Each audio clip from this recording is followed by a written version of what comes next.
Preface. Although many aspects of ancient Near Eastern cultural life have been studied thoroughly, no one has brought the pharmaceutical knowledge of this period together.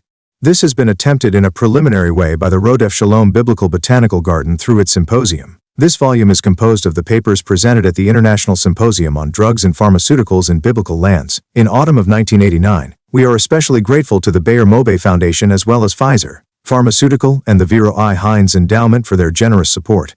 The paper of Samuel Kotek was delivered in the early summer of 1990. All the papers accompanied 2 extensive exhibits of pharmaceutical plants from the ancient world which were held by the garden. We wish to thank Tina Herman for copy editing and Robert Goldman for help with the typescript. It is our hope that these papers will stimulate further studies in this area. The garden intends to sponsor other lectures and symposia in related fields. Irene and Walter Jacob. Introduction. John M. Riddle. Separating us from Hippocrates are about 2,430 years. Separating Hippocrates, who was alive about 440 BC, from the earliest Egyptian physicians are about 2,600 years. The title of physician SWNW may go back to the first dynasty that began about 30,100 BC. By honoring Hippocrates as the father of medicine, we neglect the accomplishments of his counterparts in the various cultures of ancient West Asia, Egypt and, in particular, Israel. When Hippocrates was alive, another Greek, Herodotus, regarded Egyptian medicine with a little Hellenic scorn because he said, "Each physician treats a single disorder." His remark was probably an example of a tourist's exaggeration. On the basis of what we know about Egyptian medicine, we can understand why Herodotus formed his opinion. Named in the Egyptian documents, many from the Old Kingdom 3100 BCE, 2300s BCE, are physicians who were called physicians of the eyes are ophthalmologists, stomach gastroenterologists, teeth dentists, internal organs cardiovascularologists, endocrinologists, oncologists, internists, nephrologists, etc., female physiology gynecologists, obstetricians, liquids probably urine, are urologists and maybe blood, are hematologists. In addition to these chance survivals of specialists, we can be sure there were many more, such as surgeons, who also specialized. Herodotus' depreciation of Asian and African medicine is our grounds for appreciation of their medicine. With our modern specializations, we should all the more appreciate pre-Hellenic medical achievements, and to be sure, we really do not know how specialized they were. On the basis of the records, many found but not yet translated and analyzed, Sumerian and Akkadian medicine of about the same period were similar to the Egyptian.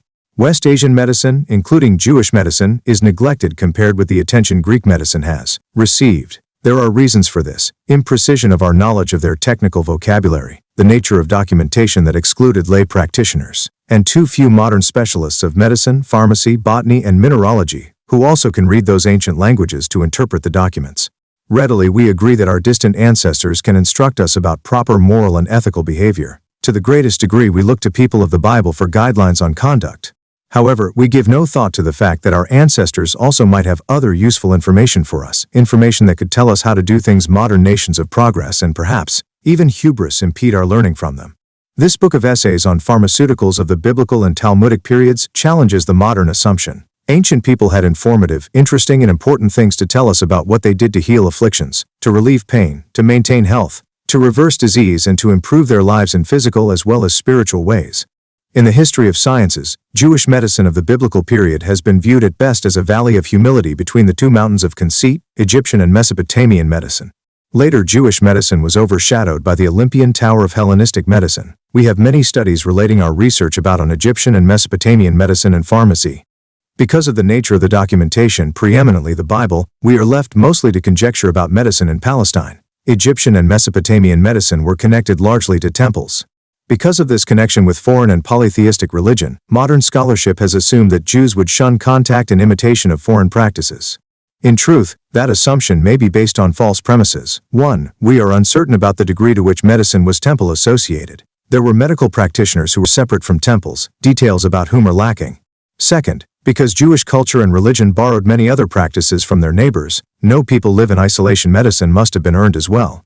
Pharmacy is analogous to nutrition and the culinary arts. The people of the Bible lived in the same area of the world as other West Asians and they ate much the same foods, although with modifications based on religious rules. It would be unreasonable to suppose that they did not borrow drugs as well, because a fine, often imperceptible line separates nutrition and pharmacy. Conversely, although concrete evidence may be lacking, folk discoveries within the Jewish communities may have been adopted by those who lived in the shadows of pyramids and ziggurats. Scholarship on medicine in the Bible and Talmud regards the Knowledge of nutrition and public health described by Scripture generally to be in accord with intelligent empirical observation. Because biblical people governed their lives so well in these matters, and because they were not indifferent to pain and suffering, they must have known more medicine than the paucity of the records indicates. When imaginative and rigorous scholarship is applied, however, a different view is afforded than the older view that diminishes the importance of Jewish medicine. The studies in this volume counter a simplistic view that Jewish medicine virtually did not exist in that stretch of land between the Nile Valley and the Euphrates. Written by scholars of diverse backgrounds, these essays reveal Jewish lore about drugs within the general culture of the Mediterranean region. When taken as a whole, the articles present an in-depth, innovative view that places Jewish medicine within the context of surrounding cultures. The scholars who have contributed to this study focus on the drugs used in the Palestine region. Vitally important is learning how the ancients may have gained the information about drug usage in the first place. Each essayist brings a particular specialty to bear on the subject. Drugs of the Bible and Rabbinic period are revealed better in this collection than they have been since J. Prius composed his seminal Biblical and Talmudic Medicine English translation by Fred Rosner. New York, 1978. Building on Prius, this study extends our knowledge of an aspect of life possibly as important to biblical peoples as it is to us. The first essay is by Fred Rosner, an accomplished scholar who describes the pharmacy and dietetics in the Bible and Talmud. While the books of the Bible inform us about plants, they do not detail medicinal usage. To close the gap, the Talmud provides greater data. Rosner catalogs and examines drugs, mostly from plants and dietetics, including a fascinating account of chicken soup. 3 essays explore the relationship between Egyptian Mesopotamian medicine and Jewish medicine. Since and even before Martin Bernal's Black Athena 1987, modern scholarship's working hypothesis is that the Mediterranean had common cultural themes offset by ethnic peculiarities. For too long, attention was directed to the peculiarities of ethnic groups rather than to a balanced account of shared cultural themes intermingled with ethnic diversity. Walter Jacobs' contribution is a study of the biblical plants, including those not native to Palestine but traded there. Egyptian and Mesopotamian medicinal uses of substances are investigated with the assumption that their applications generally were known. Similarly, the medicine of the Talmud and Mishnah, a subject known well to Jacob, reflects the medicine found in Hellenistic and late Egyptian records. One of the 2 poles of ancient culture was in Mesopotamia. Marvin A. Powell appraises Mesopotamian medicine and pharmacy succinctly. With the lens of thousands of tablets found but not thoroughly studied, more can be known of their medicine than is presently available. Powell informs us why we are impatiently waiting for more collaborative efforts between pharmacists, linguists, and botanists. The data are there, but, lacking a systematic effort, we cannot read many of the prescriptions. In informing us about the scarcity of knowledge, his account about what is known about drugs and the cultures between the Tigris and Euphrates reveals more than any other article. Egyptian medicinal plants have come back to life in the many works by Renat de Germer, an Egyptologist who knows the plants of the hieroglyphic texts the way a peasant knows his garden. Her essay includes a useful survey of scholarship before she discusses specific drugs. While only about 20% of the plants named in the surviving documents are identified, those that are identified provide lore known in Palestine as well, Germer posits. There is another way to learn about drugs, namely an intensive case study about a single drug, one now in use. Irene Jacob examines the castor oil plant, Ricinus communis, the miracle tree through 4,000 years. The plant's description, habitat and cultivation, its harvesting, preparation, and uses are described.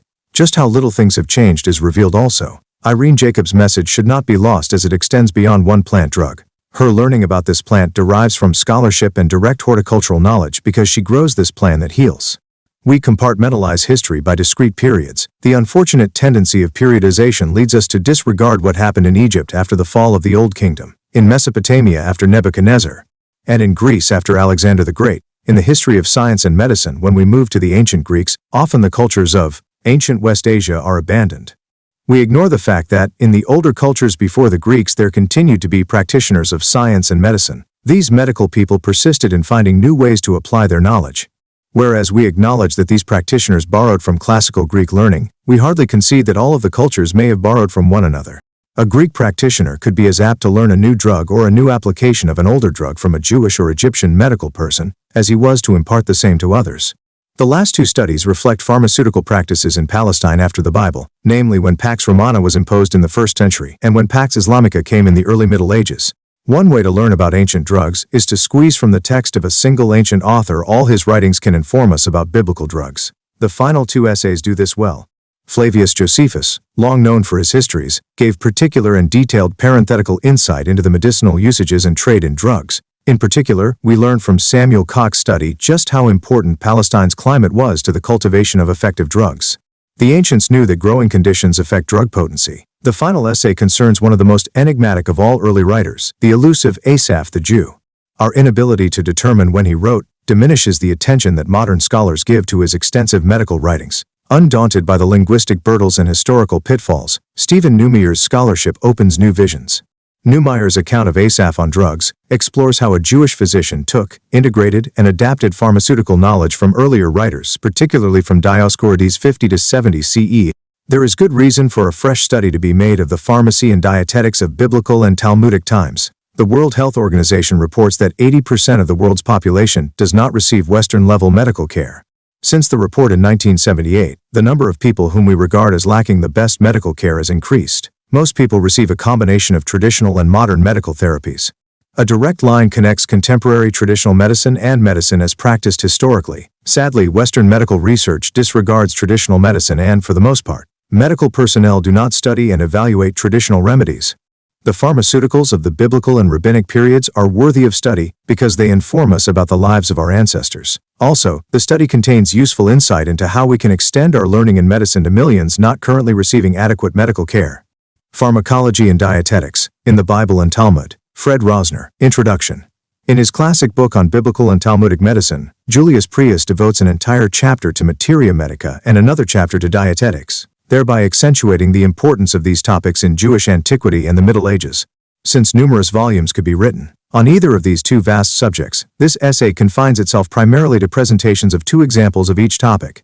In regard to pharmacology in the Bible and Talmud, the famous balm of Gilead and the equally renowned biblical mandrakes will be discussed. As examples of dietetics, classic Jewish sources dealing with dairy products as well as chicken soup, the Jewish penicillin will be cited. Pharmacology in Bible and Talmud. One must be extremely careful in describing the pharmacology of antiquity. The entire system of dispensing drugs today is much simpler and more precise than even only a few decades ago. One need only compare the list of ingredients or length of prescriptions of 100 years ago to a modern prescription. Medications described in the Bible and Talmud are mostly derived from the flora. However, numerous animal remedies were known to the Talmudic sages. For example, although honey was used to revive a person who flaunted hypoglycemia, cating honey was thought to be harmful for wound healing.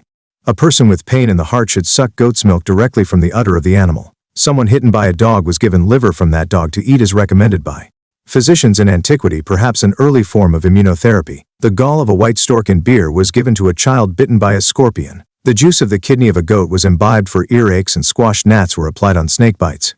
Medications derived from the flora include the leaves of trees as cited. In the Bible, the fruit shall be food and the leaf thereof for medicine. Sometimes all parts of the tree were used, other times only the leaves, and rarely the roots or the barks. Plant oils were also used as therapeutic agents. For example, olive oil was used as a gargle for pain in the throat. Mostly drugs were cooked, either individually or together. One such liquid remedy was called shikyana, and was most efficacious when imbibed in the springtime. These remedies were taken for 3, 7, or 12 days, mostly on an empty stomach. Sometimes the drugs were pulverized and then consumed internally, either as a dry powder or suspended in water or other liquid. In this manner, the abortifacient medicine known as sama de nafisa was imbibed. For an oral abscess, the remedy was blown into the mouth with a blade of straw. Cultured plants were probably used as emetics, because the use of products of the sabbatical year for this purpose was specifically prohibited. A medication with an unusually efficacious therapeutic potency is samtar, a type of herb which heals major surgical wounds, including the wound caused by a spear or arrow. Another type of remedy is the salve or ointment, for whose base tallow and wax were used. A variety of plasters and poultices are described in ancient Jewish sources. Aratia is only applied to a wound, never on healthy flesh, or at most on a healed wound for protection. A wound inflicted by a hammer can be healed with ratia. The exact nature of ratia is unknown, but wheat flour is one of its ingredients. A poultice recommended for all types of pain consisted of 7 parts of fat and 1 part of wax. Malugma is probably the malagma of the Greeks, the cataplasm of later generations. Its preparation is similar to the mixing of dough on a wound. Some malugmas are made of plant materials such as wheat or figs. King Hezekiah placed such a fig cataplasm on his boils. The balm of Gilead. Gilead is the central region east of the Jordan River, approximately between the river Yarmouk in the north and the northern end of the Dead Sea in the south. Gilead is also the name of a town on the west bank of the Jordan River. Gilead is also the name of the son of Machir, the son of Manasseh and the father of Jephthah the Gileadite. The latter led the war against the Ephraimites. Gilead was the place of origin of Elijah the Gileadite, whose spirit greatly affected the development of prophecy. Gilead is described in the Bible as pasturage land and was known for its spices, among other things, including iron deposits. The famous medicinal balm of Gilead is first mentioned in the Bible in relation to Joseph and his brethren. And they sat down to eat bread, and they lifted up their eyes and saw, and, behold, a company of Ishmaelites came from Gilead with their cameos bearing spicery and balm and ladanum, going to bring it down to Egypt. The famous commentator Rabbi Shlomo ben Yitzchak, popularly known as Rashi, explains the balm to be a resin which exudes from the wood of the balsam tree, and that it is the same resin which is enumerated among the ingredients of the incense used in the tabernacle as described in the Bible and the Talmud. The Hebrew word for balm is tsari, which is first mentioned by the patriarch Jacob when he offered his children prudent counsel. Take of the best fruits in the land a little balm and a little honey, spices and ladanum, nuts and almonds. Balm as an aromatic resin used for medicinal purposes is also mentioned in the books of the prophets. For example, take balm for her pain, perhaps she will be healed. The commerce between Judah and Israel included balsam and honey and oil and balm. One writer interprets sari to refer to the syrup of the frankincense styrax, whereas others consider tur to refer to liquid amber orientals which grows in northern Syria, from which healing remedies are made for skin, leprosy. The best and most famous medicinal balm was the balm of Gilead, which the prophet Jeremiah cites by name twice. Go up unto Gilead and take balm, O virgin daughter of Egypt. In vain dost thou use many medicines, and is there no balm in Gilead? Is there no physician there? Why then is not the health of my people recovered? The latter scriptural quotation is interpreted by most biblical commentators to be a metaphor or parable, as if to say, are there no prophets and righteous men among them to heal their spiritual sickness? The phrase, is there no balm in Gilead, has become proverbial. Nonetheless, the commentators also agree that Gilead was famous for its balm from Carly times, and that this balm is the resin used as one of many ingredients in the preparation of the incense for the tabernacle. In addition, however, the balm of Gilead had marvelous medicinal qualities. One modern commentator suggests that the balm of Gilead is the gum or juice of the turpentine tree, which still abounds in Gilead, and that the resinous distillation from it is much celebrated by the Arabs for its healing virtues. A new medical drug manufacturing company, Gilead Sciences, was named for the biblical site of the famous healing balm. Webster's International Dictionary offers several definitions for the balm of Gilead, including a small evergreen African and Asian tree, Commiphora mecamensis, with leaves that yield a strong aromatic odor when bruised. A second definition is any of several aromatic plant secretions, especially a fragrant yellow or greenish colchicine with a somewhat bitter taste, obtained from the balm of Gilead and valued especially in biblical times as an unguent and cosmetic, called also mecabalsam. This balm soothes, relieves, or heals. Other definitions offered by Webster include a fragrant herb, Dracocephalum canariense, balsam lyre, and either of two poplars.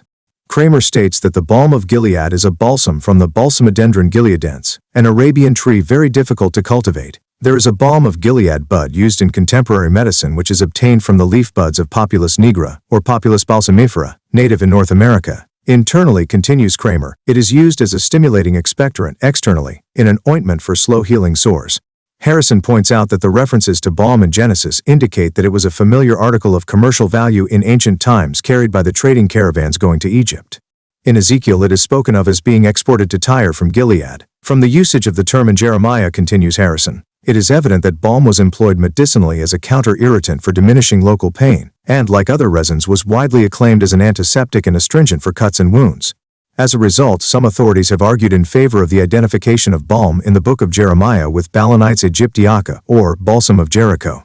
However, in the writings of the ancient Greeks such as Theophrastus, a clear distinction is made between balm and balsam of Jericho.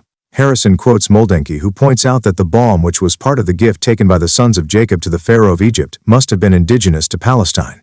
And this could hardly have been the balm of Gilead or Balsamodendron, Opobalsamum, which is native to Arabia. On the other hand, Dioscorides clearly states that Balsamodendron opobalsamion grows only in Judea and in Egypt. Whatever the true identity of balm, and specifically the balm of Gilead, a wide variety of resinous substances was used in antiquity as antiseptics and astringents.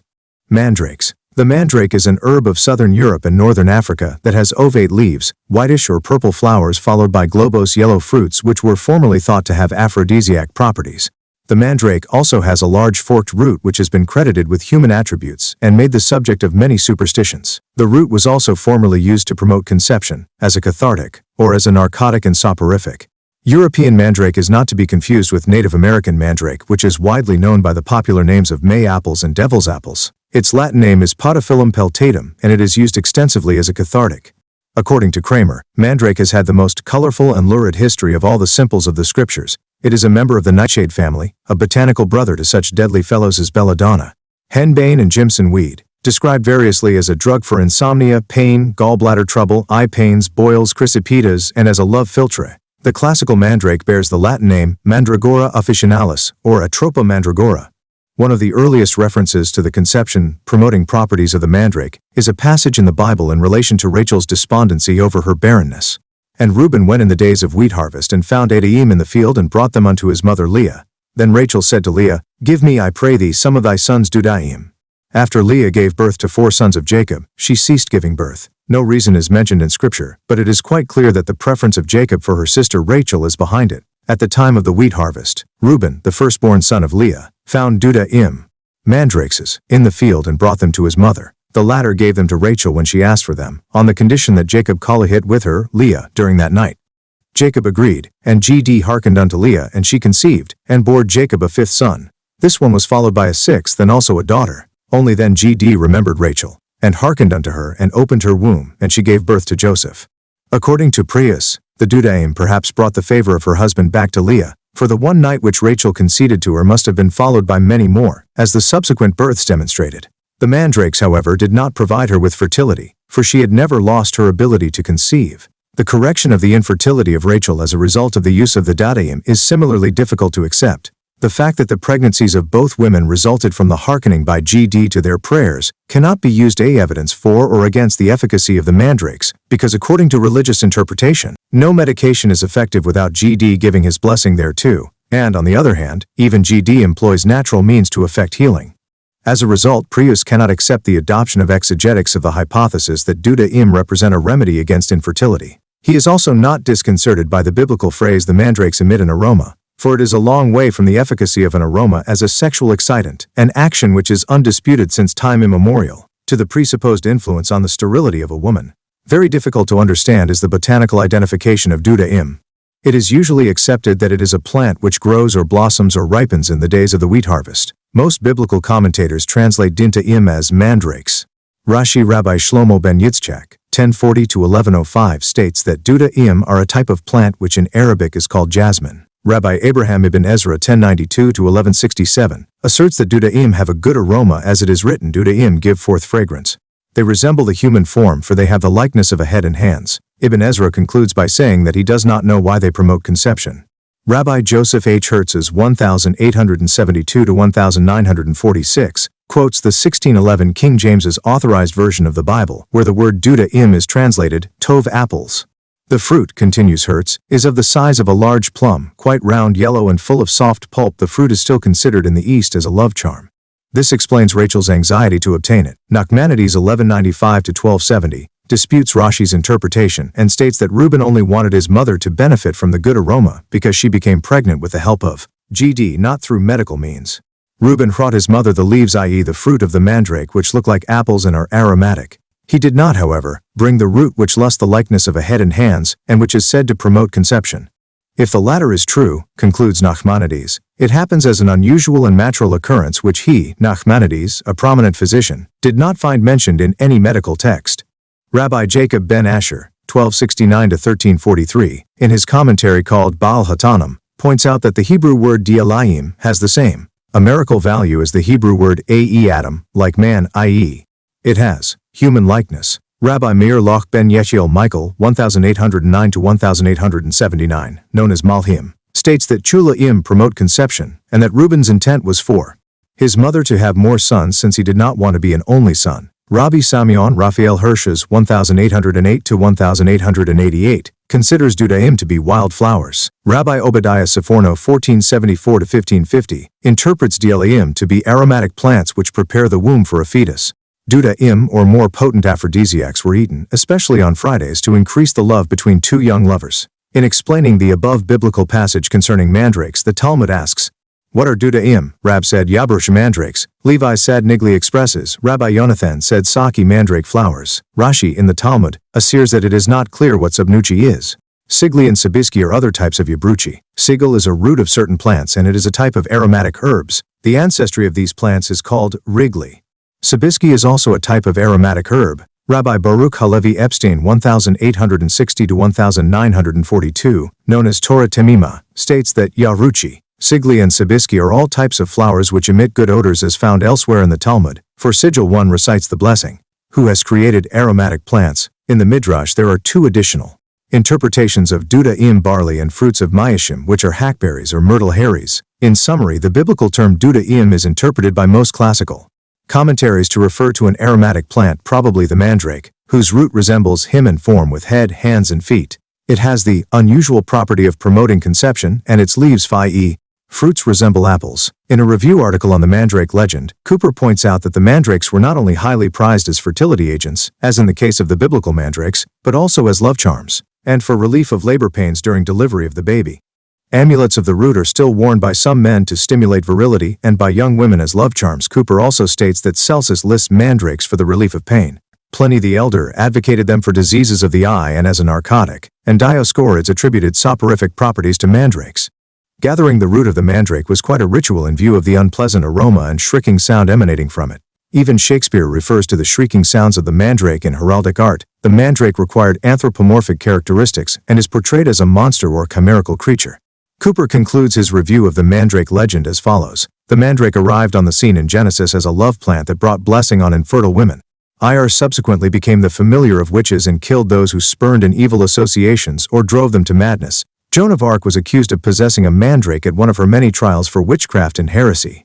She denied this and said that she knew that mandrakes were dangerous and evil things to keep. The mandrake may have bad healing and analgesic properties and may have been capable of inducing soothing sleep, but these attributes were unlikely to have been achieved in the manner described.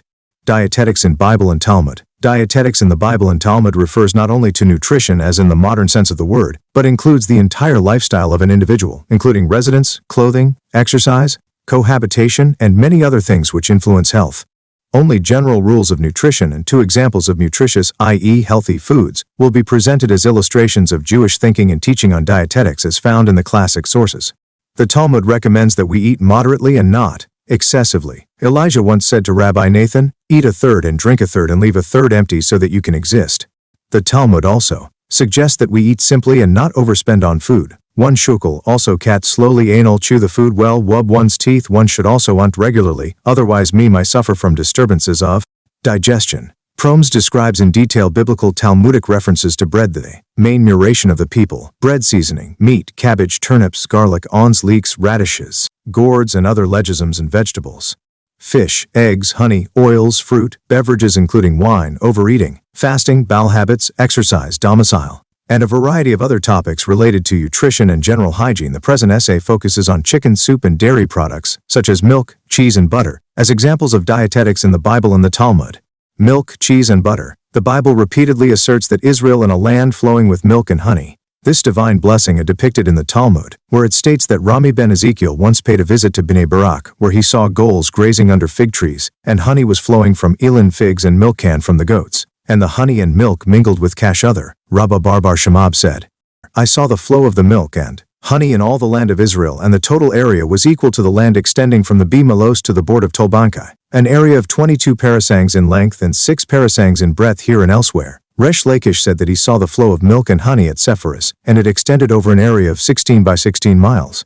The nourishment which GD gave us as a sign of his special kindness includes fine flour, vill and honey, but not milk. Nevertheless, the Bible considers it a blessing or sign of wealth if there is an abundance of milk, or if one's pails are full of milk, or if there is enough goat's milk, or if the hills flow with milk, or if honey and milk are under your tongue. Not only are suckling animals and human infants nourished with milk, but adults too drink milk, sometimes mixed with wine, and sometimes free of charge. Other biblical references to milk, such as his eyes are like doves washed with milk, and her princes were purer than snow and whiter than milk, and Tony shalt suck the milk of the patio, and obviously to be understood in the figurative or allegorical sense. For example, the homiletical work known as Midrash interprets the phrase, "and his lekli are white with milk," to mean that a man who shows iris teeth, white, lay, is honest and not sinful, is better than a person who gives hum milk to drink. The Talmud offers an alternate interpretation, viz., the Jews said to GD, "Show us thy teeth, which will he sweeter than."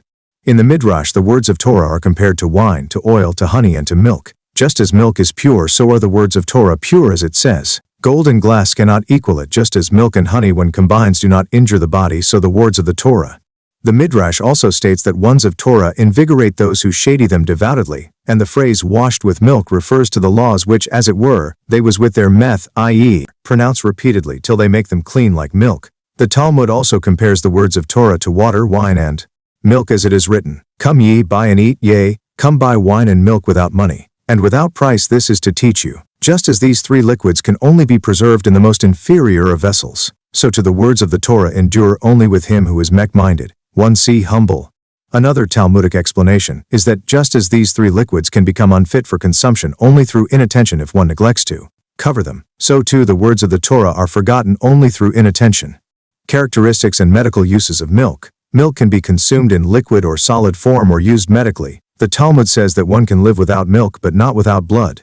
The drinking of milk is common, but its use as a remedy by external application as an embrocation is uncommon. It is used in an eye, collyrium. Goat's milk is considered to have a curative effect on a patient suffering from an attack on the chest. Although milking of goats on the Sabbath is ordinarily prohibited, it is permitted for a patient with such an attack. Angina goats may be let out on the Sabbath with their udders tied up to preserve the milk in the pouch and to protect the udders from being scratched by thorns. Milk combined with certain foods or beverages is said to have intoxicating properties. Thus, if a priest ate preserved figs and drank fermented honey and milk and then entered the temple, he is guilty of transgressing the prohibition against strong drink and incurs liability to lashes or excision. Kneading dough with milk makes a rich bread, but it is prohibited lest one eat it with meat. It is permissible, however, if one makes very small loaves which are eaten entirely at once. Milk is also said to increase semen production, as does the consumption of cheese. For this reason, the high priest is not fed warm milk on the eve of Yom Kippur, lest he have an involuntary emission of semen. 1.8. Milk can also be harmful. One who has undergone bloodletting should abstain from milk, cheese, onions, and pepperwort. Milk and cheese are among the things which may cause a recurrence of a patient's illness, or make the illness more severe. It is also recommended by Ada the fisherman that after consuming fish, cress, and milk, one should move about and not lie down to sleep. 115. Woman's milk is the main nourishment of infants. Cows are sold for the sake of their milk. Cow's milk is used to nourish infants and adults. A blind child knows its mother by the smell and the taste of the milk. Although a cow desires to suckle more than a calf wishes to suck, no dam gives suck to a strange animal, unless it has a child of its own. Adults also drink human milk, but this practice is frowned upon. The origin of breast milk in a nursing woman, according to Rabbi Meir, is the decomposition of menstrual blood which turns into milk. That is why a nursing woman does not menstruate. The same occurs in nursing animals. According to other Talmudic sages, the nanorthia in a nursing woman is due to the pain of parturition, and the breast milk is formed directly from blood. A woman's milk is formed in globules when it is discharged from the breast and, unlike spile, cannot be reabsorbed. Milk of a clean kosher animal is white, and that of an unclean animal is greenish in color. The milk of a clean animal other the way curdles, but the milk of unclean animals does not curdle. One may milk an animal for healing purposes. 34. A nursing woman normally suckles her child for 24 months, but sometimes for 4 or 5 years a woman is obligated to her husband to suckle her child. A nursing mother whose husband died within 18 or 24 months of the birth of their child should not remarry until the completion of the 18 or 24 months. Were she to marry sooner and become pregnant, the child would be prematurely taken from her breast. Nursing mother's milk deteriorates only after 3 months following her conception. A mother may bend over and nurse a child born 8 months after conception, even if the child is not viable because of the danger to the child who might otherwise die of starvation before his time, and to the mother who may become ill due to accumulation of superfluous milk in her breasts. 29. Although the milk of an unclean beast is for adults pentateuchally forbidden, an Israelite child may be regularly fed by an idolatress or an unclean beast. He may be suckled even on the Sabbath because his life would otherwise be endangered. If a woman is given a child to suckle, she should not suckle together with it either her own child or the child of any friend of hers. While in charge of the child, she must not eat things injurious for her milk. The Talmud then describes what things are injurious to a nursing woman. Rabbi Kahana said, for instance, cuscuta lichen, small fishes and earth-reddish clay thought to have medicinal qualities as an astringent. Abai said, even pumpkins and quinces. Rabbi Papa said, even a palm's heart or gourd and unripe dates. Rabbi Ashi said even candled milk and fish lash. Some of these cause the flow of the milk to stop, while others cause the milk to become turbid. On the other hand, wine is said to be beneficial for lactation. The Talmud seems to be alluding to the possibility that a woman can be pregnant at one time from 2 men lay superfecundity when it states that a pregnant woman is usually expected to breastfeed her child, and were she to marry again during pregnancy she might conceive again. Her milk would become turbid, and she might thereby cause the death of the child, since she would either feed him with contaminated milk or deprive him altogether of her breast milk. Elsewhere, the Talmud rejects the possibility of superfetation when it asserts that a woman does not conceive and conceive again. The Palestinian Talmud, however, opines that a pregnant woman probably can become pregnant again, but only within the first 40 days. Further discussion of lactation and suckling, wet nurses, infant nursing from an animal or bottle and related topics in classic Jewish sources is found elsewhere. Lactation in males. Lactation in males galactorrhea is also described in the Talmud, which discusses the milk of the male and asserts that such milk is ritually clean. A case is described when it once happened that a man's wife died and left a child to be suckled, and he could not afford to pay a wet nurse, whereupon a miracle was performed for him, and his teats opened like the 2 leats of a woman, and he suckled his son. The man certainly had galactorrhea, albeit by divine intervention. The Midrash relates that Mordecai raised his niece Esther, because when her mother was pregnant her father died, and soon after her birth her mother also died. Elsewhere the Midrash asks, "Did Mordecai actually feed and sustain Esther?" Said Rabbi Judah, "On one occasion he went round to all the wet nurses but could not find one for Esther, whereupon he himself suckled her." Rabbi Berechiel and Rabbi Abula, in Rabbi Eleazar's name, said, "Milk came to him and he suckled her always, and he never sought a wet nurse." Another Midrash is of the opinion that the wife of Mordecai suckled Esther, and that he himself was only the male nurse. Milk in Jewish law, 146. The prohibition of milk and meat is discussed elsewhere. Many other laws pertaining to milk are found in classic Jewish sources. Thus human milk is ritually clean, but can contract uncleanness as a liquid and convey uncleanness to other liquids and foods whether or not its flow is desired. For example, if milk dripped from a woman's breasts while she was unclean into an oven, the oven becomes unclean. Milk is one of the 7 liquids which render produce susceptible to uncleanness. If a woman's milk falls on food, it makes it liable to defilement. Likewise, it is itself defiled if it comes into contact with a dead rodent. Milk of an unclean animal is prohibited. Dried milk on the skin constitutes an interposition and must be removed before a ritual bath can be declared valid, since nothing must interpose between the water and a person's skin. Milk is one of 3 types of liquid which are forbidden if left uncovered, lest a reptile drank therefrom and deposited its poison there. Milk exempts from the law of the firstling, since animals do not ordinarily give milk without first giving birth. The milk of cattle set aside as tithe is subject to the law of sacrilege. The milk of consecrated cattle and the eggs of turtledoves may not be used, but the law of sacrilege does not apply to them. Milk which a heathen milked from a cow or goat without supervision is prohibited to be consumed, because we are concerned that there may have been a substitution of animals, so that the milk may have come from an unclean animal, or that the heathen adulterated the milk with a forbidden substance. Flock, the milk is permitted to curdle. If the heathen is watched as he milks his, the milk of unclean animals is said not. Cheese in Bible and Talmud. Cheese was prepared by curdling milk with rennet. 16. And if one sets milk and makes cheese on the Sabbath, one transgresses the prohibition against performing work on the Sabbath.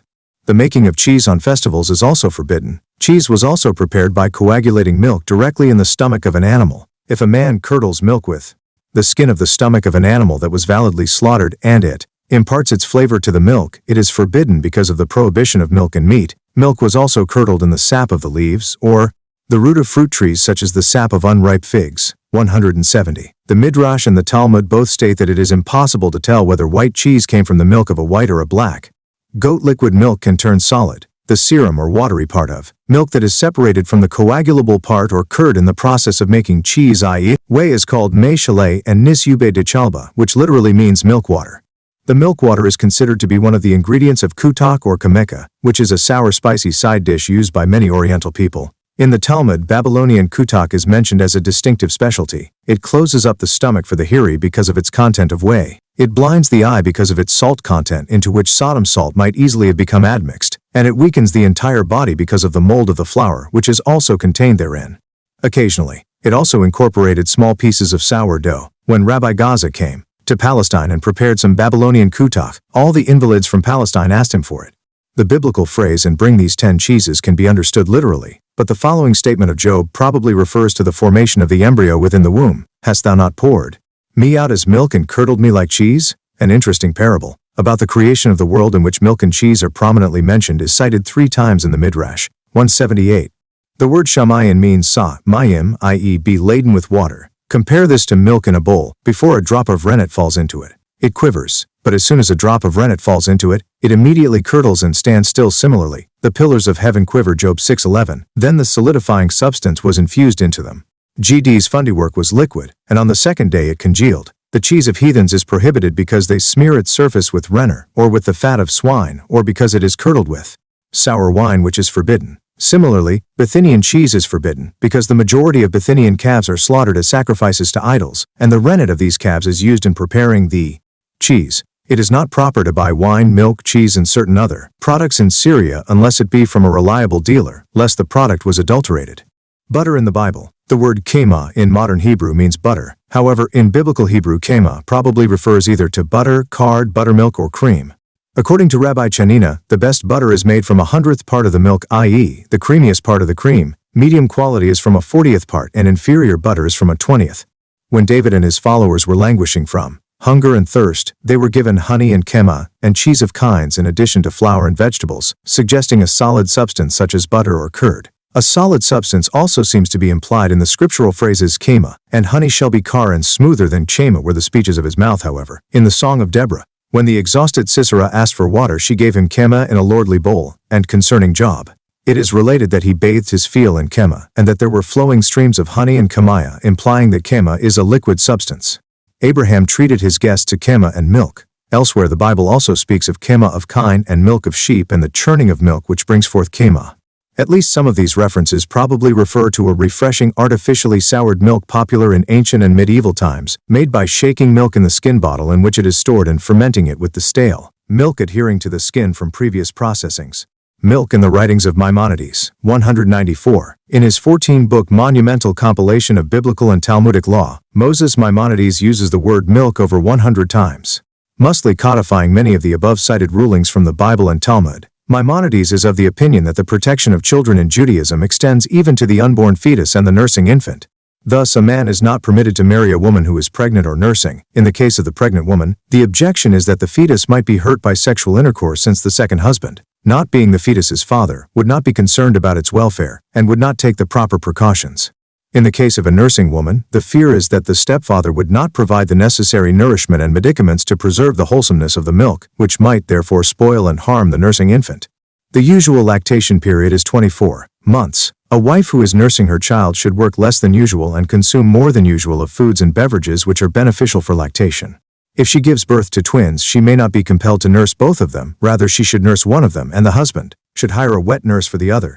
Nursing of a child by a divorcee is also discussed. 195. In his treatise on poisonings, Maimonides recommends that a person who ingested poison should be made to vomit and then consume butter, cream, and milk because these neutralize the harmful effect of the poison. Quoting from Galen, Maimonides states that mother's milk is the proper nutrition for a newborn infant because its composition is the same as the blood from which he was created.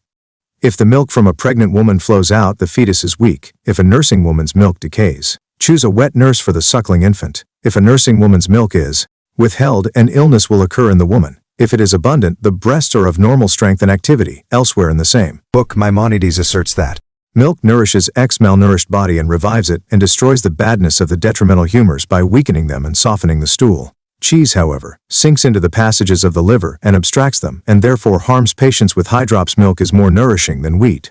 Milk is the best of all chymes. The liquid watery portion in camel's and donkey's milk prevails, the cheesy part dominates in sheep's milk, and the buttery part in cow's milk. Goat's milk is proportionately intermediate between these conditions when compared to the milk of other types of animals, and is intermediate in its action in the human body. The milk which is most beneficial in terms of producing good chymes is that obtained from a healthy and well-nourished animal. If one drinks it immediately after milking, it is proper to add honey and some salt thereto to counteract its becoming cheese. Regarding thick or sour milk, it seems as if it was curdled from other milk and cheese, and this comes about from curdling substances which thicken to an extreme degree. This type of curdled milk, if eaten, causes dryness and heavinesses of the body. If the cheesy part thereof predominates, such as cow's milk and sheep's milk, it congeals even more than other types of milk. The thinnest of these is the milk in which the watery part predominates, such as donkey's milk, because it is consumed with honey or sal. It does not harm a person who needs a restricted diet. However, a person should be very careful of other types of milk. Cow's milk is the thickest and fattest of all milks. Camel's milk is the most watery of all milks and the least fat of all. After camel's milk is horsemare's milk, and after that is donkey's milk. Goat's milk is intermediate between thick and thin, and sheep's milk is thicker than the latter. All milks are good and suitable for illnesses and sites in the chest or lung, but are not appropriate for a headache, even if it is very severe. Milks are also not appropriate for illnesses of the sides in which meteorismus rapidly occurs. The best type of fresh cheese is one made from milk whose butter has been removed. This cheese is one of the most satisfying of all types of cheeses, does not damage the stomach, is one of the most rapid types to descend through the intestines, provides a not insignificant nourishment, and does not give rise to putrefied blood. Numerous other references to milk, cheese, and butter can be found in Maimonides' aphorisms. One must remember that the Bible, Talmud, codes of Jewish law, and other religious writings are not primarily textbooks of medicine or therapeutics. These numerous references to milk and cheese in classic Hebrew writings are presented with emphasis on their medical and historical importance. Therapeutic efficacy of chicken soup.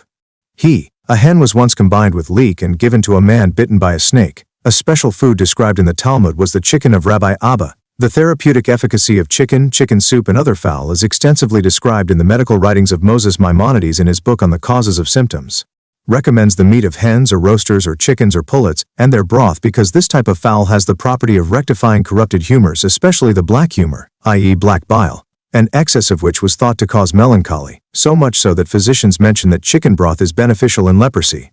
The type of chicken to be used is described by Maimonides as follows. One should not use the too large, that is of more than 2 years of age, nor the too small, that is those in whom the mucus still prevails, neither the too lean, nor those who through feeding become obese, but those that are fat by mature without being stuffed.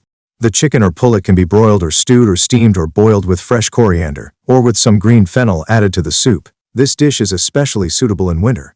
The soup, however, where lemon juice or citron juice or lemon slices are added to the broth, is better suited for summertime. The method of breeding and feeding the chickens is also discussed in some detail. Maimonides' conclusion is that these procedures have been verified and their usefulness is clear. He does not state, however, whether or not he conducted a double-blind randomized study. In the chapter on diet in his medical aphorisms, Maimonides states that boiled chicken soup neutralizes body constitution. Chicken soup is both an excellent food, as well as a medication for the beginning of leprosy, and fattens the body substance of the emaciated and those convalescing from illness. Turtle doves increase memory, improve intellect, and sharpen the senses. The consumption of fowl, sometimes Maimonides, is beneficial for feebleness, hemiplegia, facial paresis, and the pain of edema. It also increases sexual potential. House pigeons that graze in the streets increase natural body heat. Soup made from the bird called canaber loosens the cramps of calla. The quail helps the healthy, as well as those convalescing from illness. Its flesh is fine, it dissolves a kidney stone, and it stimulates urine flow. Maimonides further states that chicken testicles provide excellent nourishment. They are especially useful to nourish a weakened or convalescent individual. Testicles of all living creatures are warming and moistening in their action, and aid the libido in a strongly perceptible manner. Pigeon eggs are good aphrodisiacs. Similarly, all eggs help the libido, especially if they are cooked with onion or turnip finely. Baby chicks that are separated from their mother alleviate heat that occurs in the stomach. Soup made from an old chicken is of benefit against chronic fevers that develop from white bile, and also aids the cough, which is called asthma. In his treatise on asthma, Maimonides advises the consumption of chicken meal that is not fat for sufferers of asthma. Other small fowl, such as the turtle dove, are also useful. The soup of chickens or fat hens is said to be an effective remedy for asthma. The method of preparation of the chicken soup and the ingredients are also described. An enema. With sap of linseed and fenugreek or both, with oil and chicken fat, with an admixture of beet juice, is strongly endorsed for the treatment of asthma. In the recent medical literature, chicken soup has been reported to be efficacious for pneumonia and inhibits the growth of pneumococci in vitro. Chicken fat is also said to cure male impotence and relieves frustration and anxiety, with the recent demonstration that chicken soup mobilizes nasal mucus better than other hot liquids. Scientific respectability has now been obtained to prove what the proverbial Jewish mother has always known, that chicken soup can help cure an upper respiratory infection and, as with all medicinal agents, however, the consumption of fowl is not without occasional side effects. Maimonides states that pigeon sucklings may produce migraine headaches, partridge and quail cause constipation and obstruct the bowels, and geese and duck produce thick juices which are harmful to digestion. The physician is thus cautioned against the indiscriminate application of chicken and chicken soup for the therapy of all ailments, abiding by the dictum primum non nocere. However, the judicious use of chicken soup as an important element of the therapeutic approach to upper and lower respiratory tract infections seems to be fully justified. Concluding remarks. This essay has presented two examples of pharmacological materials widely renowned in Hebrew writings, the balm of Gilead and the biblical mandrakes. To exemplify dietetics in the Bible and Talmud, dairy products such as milk and cheese have been discussed, as well as the therapeutic efficacy of chicken soup. The apothecary in the Bible and religious lore is a subject beyond the scope of this presentation. The perfumer and/or the apothecary are mentioned in the Bible in regard to the preparation of the incense on the altar in the temple. The priestly race was mostly involved in this task, especially during the time of the prophet Nehemiah. A mortar and pestle was used to grind ingredients of a variety of substances. It is not clear from classic Jewish sources whether or not the physician also served as an apothecary in antiquity. One must also bear in mind that many non-medical remedies of various types are mentioned in the Talmud. For example, for abdominal pain, one applied warm cloths on the abdomen, or placed a hot cup on the navel. The trickling sound of water is said to have a soporific effect to put such patients to sleep. Music serves to sedate the mentally ill. Bread soaked in wine was used for eye compresses, and green leaves were applied on inflamed eyes. Unripe gourds were placed on the forehead to cool the patient. The Talmud recognizes the healing effect of the rays of the sun. People suffering from blood congestion were placed in cold water to cool off. River water was said to have healing powers. Bathing in the Jordan River was efficacious against the leprosy of the Syrians. Bathing in the Euphrates River was the explanation offered by one Talmudic sage to explain the absence of people ill with leprosy in Babylon. 114. Bloodletting, climatherapy, and other forms of non-medicinal remedies are also discussed in the Talmud and post-Talmudic Hebrew writings. These ancient medieval and more recent Jewish writings are rich sources of medical fact and fancy. This essay provides an introduction to a more in-depth study of the vast subject of biblical and Talmudic medicine. 229th. Medicinal plants of the Bible. Another view. Walter Jacob. There are many aspects of ancient life which interest us, but which were of no concern to the biblical authors. Medicine and medicinal plants are among them. Nothing in the religion of ancient Israel would necessitate an avoidance of the theme of medicine and physicians, but the subject simply was not included in the literature which is preserved. Instead, the Bible supplements the bare-bones outline of Israel's history by constant references to the archives of the kings which have not survived. The authors of the Bible were interested in religious commitment, or the lack of it. They judged the rulers of ancient Israel and Judea by those standards, and saw everything, including their occasional ill health, in this light. This pattern of neglecting medicine and many other aspects of life was not continued in subsequent Jewish literature, particularly the Mishnah and the Talmud. That literature consciously and subconsciously expanded the range of religious interests. The Mishnah did so in a rather disciplined fashion, governed by its systematic and reasonably tight organization, while the Talmud, along with the earlier Tanei Midrashim, was more discursive and permitted discussions to wander sometimes almost at will. The authorities quoted incorporated medical matters as well as much else. This literature deals with the history of Israel from the 3rd century BCE to the 6th century CE, but in a way which makes precise dating of material very difficult. The plants of the Talmud and the medicinal plants used during the Talmudic period have been extensively discussed, particularly by Preface and Estein. As we try to reconstruct biblical pharmaceuticals, we may proceed down two different roads. We may assume that much of the medicinal and other horticultural information presented by the Talmud is valid for the earlier biblical period. That assumption has been followed by both Preface and Estein, as indicated by the titles of their books. Any reader will soon realize that the line of demarcation between the Bible and the Talmud is rather vague, and that much of the discussion deals with Talmudic, not biblical medicine. The assumption which undergirds this approach is that of cultural continuity. After all, the Tanaitic Midrashim and the Talmud purport to provide an interpretation of the biblical text, particularly of the Torah, which is ancient. Therefore, just as one assumes continuity of interpretation, one may assume continuity of practice, and a good case can obviously be made for this approach, occasionally buttressed by archaeology. So some Mishnaic interpretations of criminal and civil law have counterparts in ancient Assyrian and Babylonian law, which are as ancient as the biblical text itself, if not older. Furthermore, there is an innate conservatism in medical care unless a clearly better method has been found, so folk remedies linger even in corners of 20th century America. One may, however, move equally well in the opposite direction and state that in the biblical and ten-idol Talmudic world were disjunctive. Although they purport to provide continuity, in reality they move in totally new directions, and the world of Rabbinic Judaism is grafted onto the earlier biblical Judaism, frequently with only the vaguest ticks. This has been openly admitted in certain areas, as for example with the Sabbath laws. Tradition sees them as a mountain suspended by a hair. The same is true of other matters for which we have only the slimmest support in the biblical text. This is true for the definitions of categories of work which govern Shabbat, laws of status, divorce, marriage, and inheritance. Such institutions as the synagogue, the calendar, the daily Sabbath and festival services, and many other ritual matters later taken for granted, were innovations which have no biblical roots and only the most artificial bond with the past. In each of these matters there is virtually nothing in the earlier biblical text which provides guidance, not to speak of detailed provisions. We have therefore in Rabbinic Judaism a religion which developed in a rather independent manner and followed a highly original path, yet is tied in other ways to the earlier biblical past. This development undoubtedly took place slowly over a long period of time and was both conscious and subconscious. The debates between the Pharisees and Sadducees, of which we possess only echoes, as well as earlier struggles, perhaps even those with the Samaritans, represent different interpretations of the religion of Israel. If we approach our topic from the same historical perspective, we must say that there is no reason for assuming a continuity of medical tradition between the biblical and Talmudic period, especially folk medicines, which may have continued through the centuries with little interruption. Perhaps echoes of them may be found in the Jerusalem Talmud. To the best of my knowledge, this has not been studied. We must also remember that we know virtually nothing about folk medicine in the biblical period. Our scant information dealt with royalty, the upper class, and the literate folk.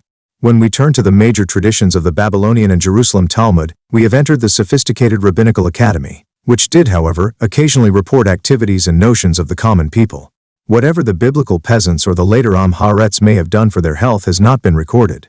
If we go on this assumption, then Tannaitic and Talmudic medicine would much more likely reflect the influence of later cultures, in other words, the Hellenistic Persian and the late Egyptian world. What are we then to say about biblical medicine, and particularly biblical medicinal plants? We might simply state that we know little, which can be definitely proven, and comment on the rare text which we have and leave it at that. However, it may also be possible to move in a different direction. Just as the link between biblical and Talmudic medicine rests on an assumption, we may make a different assumption for biblical medicine and suggest that its more legitimate tie would be with the ancient Egyptian and Mesopotamian medicine, and, for our purpose, those medicinal plants. We must initially ask why this kind of a suggestion was not considered by individuals such as Prius and Epstein. We should remember that our knowledge of ancient medicine has vastly expanded in the course of the 20th century, and was in its very infancy when both of those individuals undertook their major studies. In addition, they had to contend with a scholarly form of anti-Semitism which claimed that all positive aspects of Judaism had their origin in Egypt, Babylonia, or Greece. Nothing Israelite or Judean, according to these scholars, was original. The struggle against these scholars led to a reaction which permitted no acknowledgement of outside influences. Of course, the oral law claimed a continuity from the biblical to the Talmudic period in forms outside the textual tradition. Those who believed in it would also seek continuity in areas such as medicine. If we look for ties between the culture of ancient Israel and those of the surrounding nations, we find them in abundance. On the popular level, with which we are hardly concerned, there was a constant religious influence from neighboring lands which the prophets of Israel decried. They spent an inordinate amount of time struggling against Israelite worship of Ashtarte, Baal, and many other deities. Such deities were regularly imported into Israel's life through royal alliances usually made in conjunction with marriages. We know from the biblical account that these wives brought a retinue of servants, as well as their religious and social customs from their native land. There is no reason to think that they left their physicians at home. Furthermore, there was constant trade among the countries of the Near East, of which we have many accounts. When Solomon built his temple, he became heavily involved with Lebanon and at the same time imported horses from Egypt. We find reports of similar activities in succeeding centuries. In other periods, military alliances brought foreign influences from the small kingdoms in the north and Egypt in the south. The caravan trade, which followed specific routes through Israel, continued unabated through the centuries, although we do not know how directly the Israelites or Judeans were involved. Yet the caravans wandered through their territory during the entire biblical period and brought contact with the Mesopotamian lands, the smaller northern kingdoms, Egypt, as well as Saudi Arabia and the countries of Africa. It would be as difficult to imagine that this occurred without strong cultural influences as it might be to think of trade between East and West, even during the worst period of our 20th century Cold War, without a similar influence. The recorded statements of the prophets indicate that these influences were powerful and all-pervasive. They need not have included any medical practices, but that would only be likely if the local medical tradition was strong and demonstrably successful in treating various illnesses. There is nothing to indicate that this was so in ancient Israel or Judea. The outstanding medical tradition of ancient times was Egyptian. It was widely recognized, and treaty provisions even required Egyptian doctors to serve in the courts of Mesopotamia, as well as more distant lands like those of the Hittites. The inveterate Greek traveler of the 4th century, Herodotus, had very little positive to say about Mesopotamian medicine, but indicated that Egyptian medicine was the best in the ancient world. It must have been difficult for a proud Greek to make this admission. We should remark that at an earlier stage the medicine of ancient Mesopotamia was also reasonably advanced and offered some hope for those treated by it. We will therefore go on the assumption that ancient Israelite medicine was influenced by the medical practices of the Near Eastern world, and that this is likely to have been particularly so with pharmaceuticals plants which grew in Israel as well as neighboring lands. If we must choose between Egypt and Mesopotamia, something can be said for both possibilities. The connection with Mesopotamia began with Abraham and continued through the patriarchal period. Later there were military alliances with the smaller northern states and eventually conquest by Babylonia and Assyria. Trade with these lands was continuous throughout the biblical period. Surely the Israelite and later Judean kings who forged military alliances with Aram and its vassal kingdoms would have been influenced not only culturally and religiously, but also in medicinal matters. The eventual conquest of Israel and later Judea by the Babylonians and the Assyrians brought these cultures into even closer contact.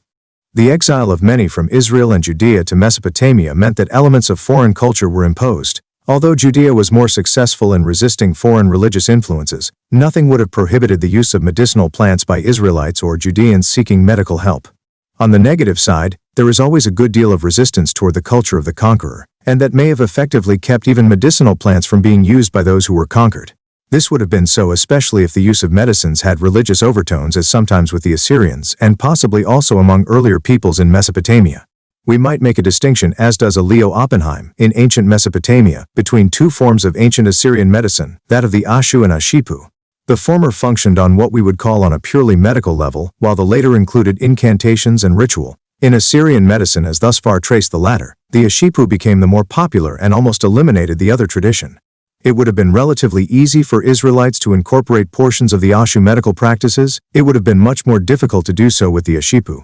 We should note that studies of Assyrian and Mesopotamian medicine remain in their infancy. In contrast to ancient Egypt, a continuous medical tradition is lacking in Mesopotamia, which has made scholarly efforts more difficult. We possess medicinal texts from many different Mesopotamian cultures who ruled over essentially the same territory. A certain amount of continuity appears in the material, but we do not know whether the distinctions which also are visible are due to local traditions or reflect real changes in medical practice. Although the oldest text which we possess from Mesopotamia goes back to the beginning of the 3rd millennium, the remaining inscribed clay tablets come from different centuries and sites which are separated by great distances. A large body of medicinal material from Assyrian sites has been studied thoroughly by Campbell Thompson Assyrian Pharmaceutical Texts, 1920. Others have been published more recently by F. Kocher Die Babylonische Syrische Medizin, 1976 to 1987. Much else has not been thoroughly digested. Precise translations await the cooperation of linguistic scholars with experts in botany, pharmaceutics, and medicine. We can therefore utilize ancient Assyrian material, but should do so with these caveats. The situation is somewhat different with ancient Egypt, as the large number of medical papyri provide us with much information. They, along with historic records and inscriptions, as well as material from burial sites, have been studied through modern techniques including CAT scans and DNA analysis. Egyptian medicine is easier to study as it developed steadily from its earliest beginnings in the middle of the 3rd millennium to the time of the Ptolemies. This paper will primarily quote Germer, although other sources have also been checked and compared. We will therefore, for the purposes of this paper, assume that plants which can be identified as growing in ancient Israel were used medicinally in the ways mentioned by the ancient Egyptian or ancient Assyrian texts. Included will be plants which we know were traded among these ancient civilizations, even if not grown there, omitting plants not mentioned in the Bible. A list of 21 biblical plants were used medicinally in both Egypt and Assyria. It is most likely that plants which were considered helpful by both civilizations would also have been used in Israel where they were native. Further study may also discover some correlation between them and Hellenistic and/or Talmudic medicinal uses. After this we shall list biblical plants which were used medicinally only in Assyria or Egypt. In most cases the plants were not found in the other civilization. Biblical plants in Egyptian and Assyrian medical texts. Carob Serotonia siliqua is native to Arabia and the eastern Mediterranean lands. It was introduced to Egypt early and used in a drink internally against worms. It is a mild laxative which may remove worms due to its laxative effect, but is not especially effective against worms. It was mentioned in only one prescription. In Assyria, it was used internally to deal with stomach problems, externally for itches, blisters, etc. Castor bean Ricinus communis grows to a height of 12 feet. In our biblical botanical garden, it was wild in ancient Israel. Seeds from this plant have been found in the earliest Egyptian tombs from the 1st millennia. This rapid-growing annual or perennial produces poisonous seeds which had medicinal use. This plant is native to tropical Africa or India, but is cultivated in Egypt and known in medicinal texts.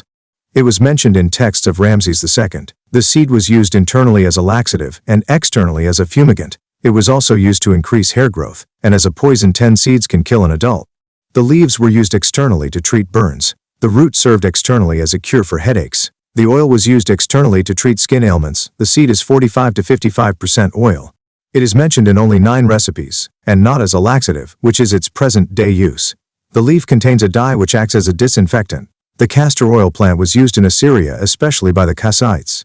Externally it helped itchy hair, was used for ringing ears, still an unsolved modern problem, to heal various kinds of swellings, especially of the stomach, and as a poultice on the eyes. Internally it was mixed with beer to deal with stomach ailments, heartburn, dysentery, and urinary problems. The seed was used as a suppository. Dioscorides ascribed similar uses to the plant as do modern individuals. Cassia cinnamonum cassia. It is doubtful whether the plant was known in ancient Egypt, as it would have had to be imported from China. This is equally true for C. species. In Assyria, the cassia was substituted for cinnamon. It served as an aromatic, carminative, and an oil for toothache. The oil is a powerful local stimulant. Crown of thorns Ziziphus vulgaris contains sugar jujube. It was used in Egypt as a purgative and to treat stomach and intestinal ailments. The crown of thorns, Ziziphus spina Christi, is hard to identify in the Assyrian literature. There appear to be some medical uses, if the identification is correct. It was also used as a dressing for wounds. Cumin, Cuminum cinnamum, is native to the Mediterranean region and was found in the 18th to Dynasty Egypt. The fruit was used internally in various recipes to treat head illness, as a laxative for stomach ailments, to increase nourishment intake, and for a cough. Externally, it was used for boils. In Assyria, cumin seed and the whole plant helped relieve blisters and swellings. Internally, it was used to alleviate toothaches. Cypressus Cupressus sempervirens is one of the evergreens of Syria, but it is difficult to identify specifically. Its wood and products were imported into Egypt. Externally, it was used to treat swellings, as a salve for the entire body in winter, to remove scabs, and as treatments for a mother after birth and during difficult menstruation. It was used internally in numerous mixtures as a carrying agent. We should note that the Cyprus Cupressus sempervirens produces resin but no turpentine. The Assyrians used the resin for hair dye, in poultices, and to treat ear problems. Internally, it was used as an enema. The fig Ficus carica was known in Egypt from the most ancient times. It was often used medicinally internally for various diseases of the stomach, as a purgative, for the treatment of stomach, liver, heart, lungs, and head complaints, and to treat poisoning. Externally, it alleviated stomachache, trembling of the fingers, stiffness, skull fracture, hemorrhoids, back pains, and produced a cooling effect. The fig was known for its 50 to 70% sugar content. It also contained vitamins A, B, and C and had therapeutic use as laxative. It was also used with grapes but never used alone. Its greatest function may have been as a placebo, as its laxative function enabled patients to think they were getting better. In the less sophisticated Assyria, the fig Ficus carica was used externally in poultices mixed in oil and as an antidote for poison.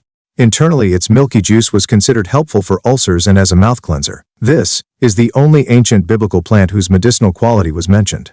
When King Hezekiah suffered from an inflammation, the prophet Isaiah used a poultice made of figs Ficus carica UK 27, 1538.21. The scene was dramatic as Hezekiah was near death and severe political problems surrounded him. Flax Lemon usitatissimum was found in pre-dynastic Egypt. Externally, it was valued for its protective magic. It was also used to treat problems with the nails, frequent bleeding, heat in the lower stomach, various wounds, and for hair care. The seed contains a mucus fatty oil. However, it was not used for coughs where it can be effective, nor used internally at all. The leaves and linen were used to treat wounds. Possibly the oil was also used, but we are not certain. 4. In Assyria, Flax Linum usitatissimum was used externally in poultices and internally as an aphrodisiac, as well as with honey for coughs. The oil was used to treat diarrhea and the seed as an astringent. And Fumigum frankincense Boswellia sp. was known since Pharaonic times, in Egypt especially, as an ingredient in incense. Thutmose III extracted it as tribute from southern Arabia and introduced it to Egypt. Ramses III tried to introduce it to Egypt again. Generally, it was imported, although it could have been grown in Egypt. The various species are not distinguished medically. Internally, it served to help with stomach problems, as a purgative, as a stimulus to take food, to treat liver and bladder ailments, for coughs, worms, poisons, skin diseases, pains in the arms, sores, and to simulate menstruation. Externally, it was prescribed for stiffness, pain in the legs, demons, pus, stomach problems, pressure in car, body odor, and to stimulate birth. It was used to treat various diseases of the eyes as well as toothaches and tongue problems. It was chewed. It was also used against infection of the birth canal. The smoke was considered helpful for women's problems and to eliminate odor in the house or clothing. It was known as a skin irritant, which caused a better flow of blood, and also as a disinfectant. Internally, it was effective as a laxative, and the swelling it caused helped with some stomach problems. In Assyria, this imported drug also found medicinal uses. Frankincense was used externally to treat eye ailments. Internally, the oil was used for urinary problems. Mixed with pomegranate juice, it found use as an astringent. Leek allium porum was often mentioned together with onion in Egypt. Externally, it was used to treat burns and bites, and for its cooling effect on the limbs. It possesses antibiotic qualities. Though mentioned only 6 times, it was used extensively with bites and burns, and was considered effective. In ancient Mesopotamia, where spices were expensive and rare, garlic allium sativum, a hardy perennial, was used to flavor the diet, particularly of the working and slave classes. Medicinally, it was mixed with oil or beer for problems of the bowels. Sometimes it found its way into a poultice due to its antibiotic qualities and was also applied to the teeth to help with toothache. Greek juniper, Juniperus finica, was known since the 3rd dynasty in Egypt. Other species of junipers were also used. It is not certain whether the plant was native to ancient Egypt. It is so to most of the Mediterranean. Internally, it was used to control the bladder, for incontinence as a laxative and purgative, to increase food intake, deal with worms, remove phlegm as an antidote for poison, to treat chest problems, mouth and leg pains, liver ailments, headaches, and to stimulate menstruation. Externally, it was used to soften joints, alleviate headaches, to deal with heat in the lower stomach, sores, gray hair and genital problems, to help a mother in labor, as a salve for burns, sores, and leg injuries. The oil is effective in large doses, however, it may lead to abortion. Rubbed into skin, it is an irritant and disinfectant. It contains 30% sugar and provides an aromatic odor and sweet taste. It was mentioned in 80 recipes. The aromatic sweet berry was also used to cover unpleasant tasting or odorous drugs. It was particularly effective with urinary problems, chest and menstrual problems. Externally, it was effective against stiff limbs, burns which became suppurated, and headaches. At times it was used as a placebo. The Greek juniper, Juniperus finicea, is found in Assyria, but this is a slightly different species. It was used for food, and medicinally for bruises and stomach problems. The leek Allium porum was used in the same fashion as garlic by the Assyrians. The ancient Israelites longed for leek in the desert. A variety of medicinal uses for this familiar plant have been reported. They include a mixture with castor oil against ringworms. It was considered helpful with stomach aches. In a mixture with other ingredients, it prevented gray hair from showing. The onion Allium cepa was known since the time of the Pyramid of Cheops, according to Herodotus. It was used in mummies in the chest and in the car and eye cavities. Its land of origin is not known. Internally, it was used to treat unidentified illnesses. Externally, it was used for stiffness, softening tissues, soothing, treatment of wounds and boils, to regulate menstruation, as a birth prognosis against snake bites, and to treat genital problems. It contains antibiotic substances. The extract is as strong as a weak dose of penicillin, and the Egyptians knew its antibiotic qualities. It was mentioned in 29 recipes. Sometimes it was mixed with wine alcohol. Modern efforts to test its quality for birth prognosis or as an antidote to snake venom have not been successful. These uses may have been superstitions. The Assyrians reported medicinal uses akin to those of the leek. Pomegranate Punica granatum was native to Persia and Afghanistan and was introduced into Egypt by Thutmose II. The mume was known after the 18th dynasty. Internally, it was used against worms. The root has been tested in modern times and found to attack the nervous system of the worms, which then loosens their hold on the intestinal walls. As they are only paralyzed, a good purgative is needed to remove them. However, the Egyptians used these frequently, so the cure was effective. In 3 recipes this was used alone, which occurs seldom.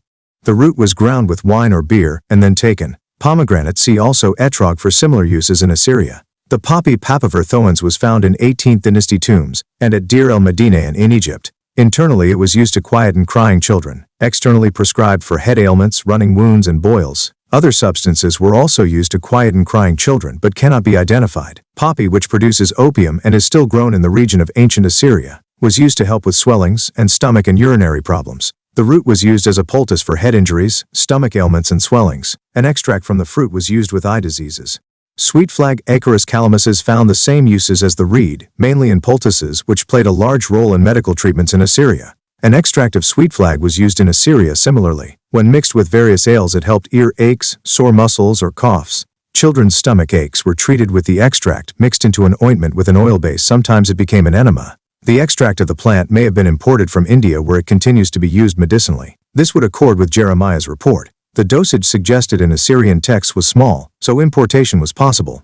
The sycamore fig Ficus sycamoris was known in Egypt from pre-dynastic times. The sap of the tree was used externally to treat burns and ear wounds, and for the removal of hair. The fruit, when tree-ripened, is full of insects and has little taste. Externally, it was prescribed for blood vessel problems, stiffness, swellings, and broken limbs.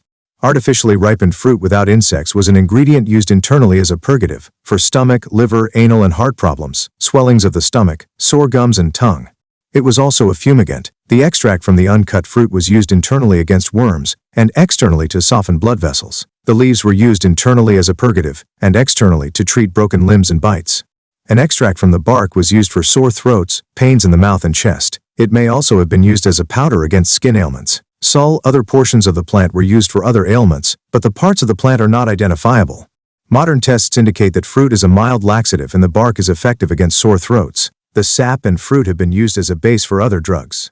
The prophet Amos was a dresser of the sycamore fig Ficus sycamoris. Its fruit, which is only mildly sweet, was used with the rinds of pomegranates as an astringent. Often it was suggested in Assyria for poultices to reduce swellings. 40. The leaves of the tamarisk Tamarix nilotica were used medicinally, which was not possible with Tamarix articulata. The plant is native to Egypt. Externally it treated inflammations and blood vessel problems. The galls of the tamarisk are rich in tannic acid which helped inflammations. The source of manna during Israel's desert wanderings has been a mystery.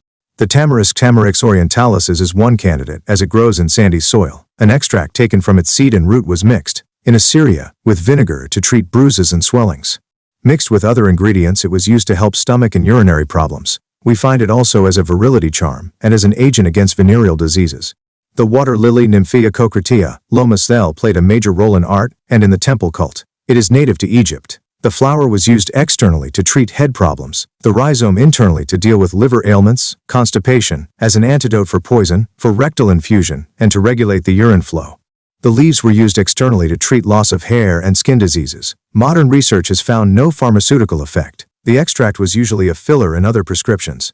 The flowers were used to deal with head problems, perhaps due to the pleasant aroma, as it is not possible to identify with certainty the water lily Nymphea coryllea in the Assyrian texts. A product made from the plant may have been mixed with oil to treat sore feet. It was used as a strangury in wine or beer, and to treat bung ailments. This concludes our list of plants which were used medicinally in both Egypt and Assyrian. If the arguments presented above are correct, then there is a good likelihood that they were also used in ancient Israel. This remains speculative until some evidence is discovered, perhaps in archaeological excavations. Until that time, biblical medicine will remain unknown along with many other aspects of ancient Israelite life. Other Assyrian and Egyptian medicinal plants may have been used as well, especially as they are found with great frequency in ancient Israel. The following is a listing of Assyrian medicinal plants mentioned in the Bible which have not been presented earlier in this paper. Aloe vera succotrina was used as a strangury when drunk in sweet milk and sometimes mixed with other drugs, including an extract of the Ricinus. When mixed with beer, it was used to treat excessive bile. Internally, it was used to against eye and mouth infections and heartburn, for dysentery when mixed with grape juice, and for jaundice when mixed with bear externally, alone or with oil. It provided treatment for dry head, singing cars with cedar oil, and foot troubles. Aleppo pine, Jerusalem pine Pinus halepensis was the most common drug in MT. Its identification is not certain and the Assyrian term may refer to the cypress. When turpentine was removed and distilled, a white powder remained which was used as a frankincense substitute. Externally, the resin and turpentine were used to reduce swellings on any part of the body. Internally, it was used to treat kidney trouble, usually in a mixture with ostrich eggshells and salpeter. Its pleasant scent led to its use for lung problems. In modern times, it has been used as an antiseptic. Anemone coronaria was prescribed for inflammations, diseases of the uterus, stoppage of milk and menses. The root was chewed to alleviate toothache. Pliny reports some similar treatments. Bay laurel Laurus nobilis's seed was used externally in kidney suet for eye ailments, in oil or beer as an antidote for poisons and against seizures and scorpion stings. It also served as a fumigant. Internally, the bitter berries were used as a charm for virility. The leaves and fruit are aromatic and stimulatory and are reputed to be narcotic. The leaves served as a diaphoretic. Pliny reported similar uses. Black cumin Nigella sativa was used as a powder or a paste in oil to treat digestive and stomach disorders. After childbirth, it stimulated the uterus. With sweet oil, it treated skin diseases. Mixed with water, it helped remove swellings of the hands and feet.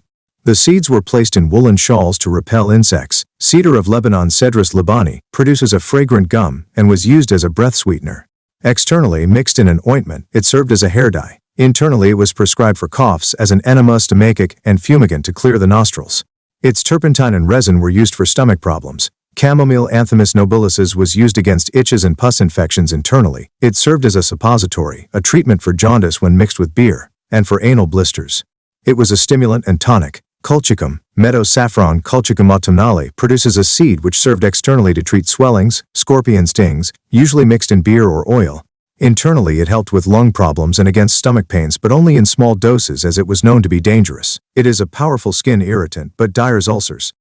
Crowfoot ranunculus species is dangerous and causes blisters, but its corm was used to combat toothaches. Date palm Phoenix dactylifera was used externally in poultices. Internally, it was prescribed as an enema, a treatment for ear infections as a fumigant, and to treat epilepsy and coughs. The juice of the date was served when the stomach could not retain food. Etrog citrus medica produces a juice or a powder from its rind used for mouth problems, as an eye wash to anoint the feet poultice, juice, and as a poultice to treat abscesses. It served as an astringent and vermifuge. Internally, its root and bark were used against tapeworm and passive hemorrhages. Other uses were similar to those of the pomegranate. Garden rocket Eruca sativa produces a seed used externally as a poultice and fumigant. Internally, it was used against toothaches, coughs, and as an aphrodisiac as well as for anal problems. The mandrake Mandragora officinarum rule and the entire plant produced an extract used against toothache and for urinary problems. The dry root treated foot problems. Internally, it was used as a suppository, an antidote for poison, as a strangury for eye problems, sleeplessness, gout, and as a purgative. Mint Mentha longifolia was used in poultices as a charm for virility, for eye, ear, and mouth ailments, as well as for itchy feet. Internally, it treated excessive saliva, bad breath, heartburn, and urinary problems and served as an enema. Myrtle Myrtus communis is the powdered leaves produced an astringent used on wounds, ulcers, and an oil against coughs. The berries were also used as an astringent in the bowels. It served as a breath sweetener, and externally for scorpion stings and tumors. Nettle Urtica dioica seed mixed with all was used internally as a suppository for anal trouble and the root with rosewater for coughs. It provokes urine. Externally, it helped eye ailments against scorpion bites and swellings, sometimes mixed with honey.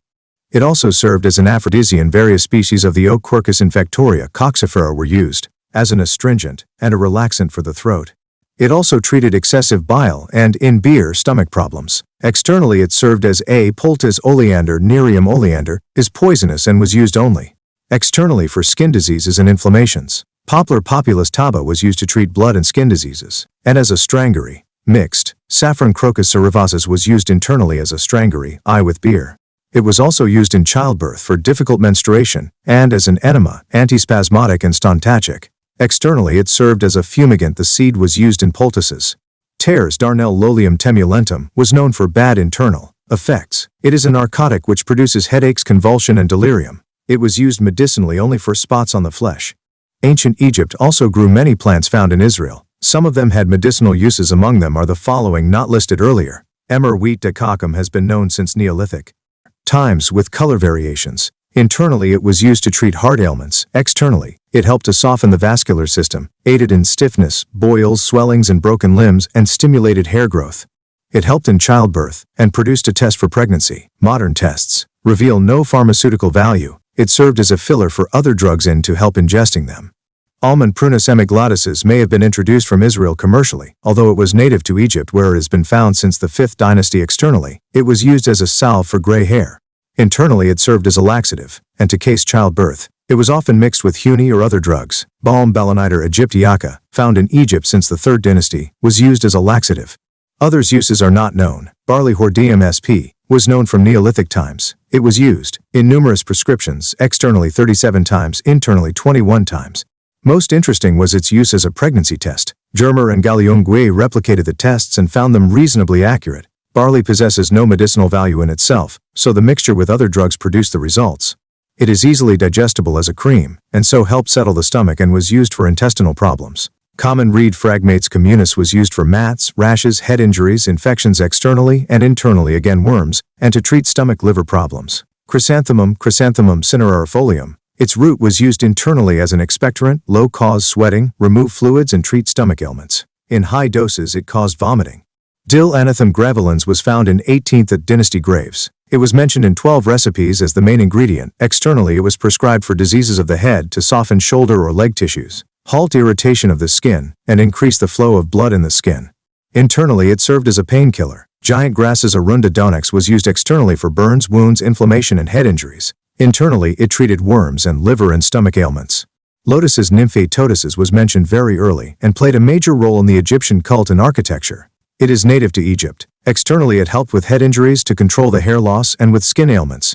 Internally, it was prescribed for liver ailments and as a purgative. Other species of lotus were not used medicinally. It played a very minor role, perhaps because of its cull use, and served primarily as a filler in recipes. The use of the blossom with a bead injury may have been due to its aroma. Musk melon Cucumis mello was known from most ancient times. It should not be confused with the cucumber, which was not known in ancient Egypt, or the modern musk melon, which is from China or South America.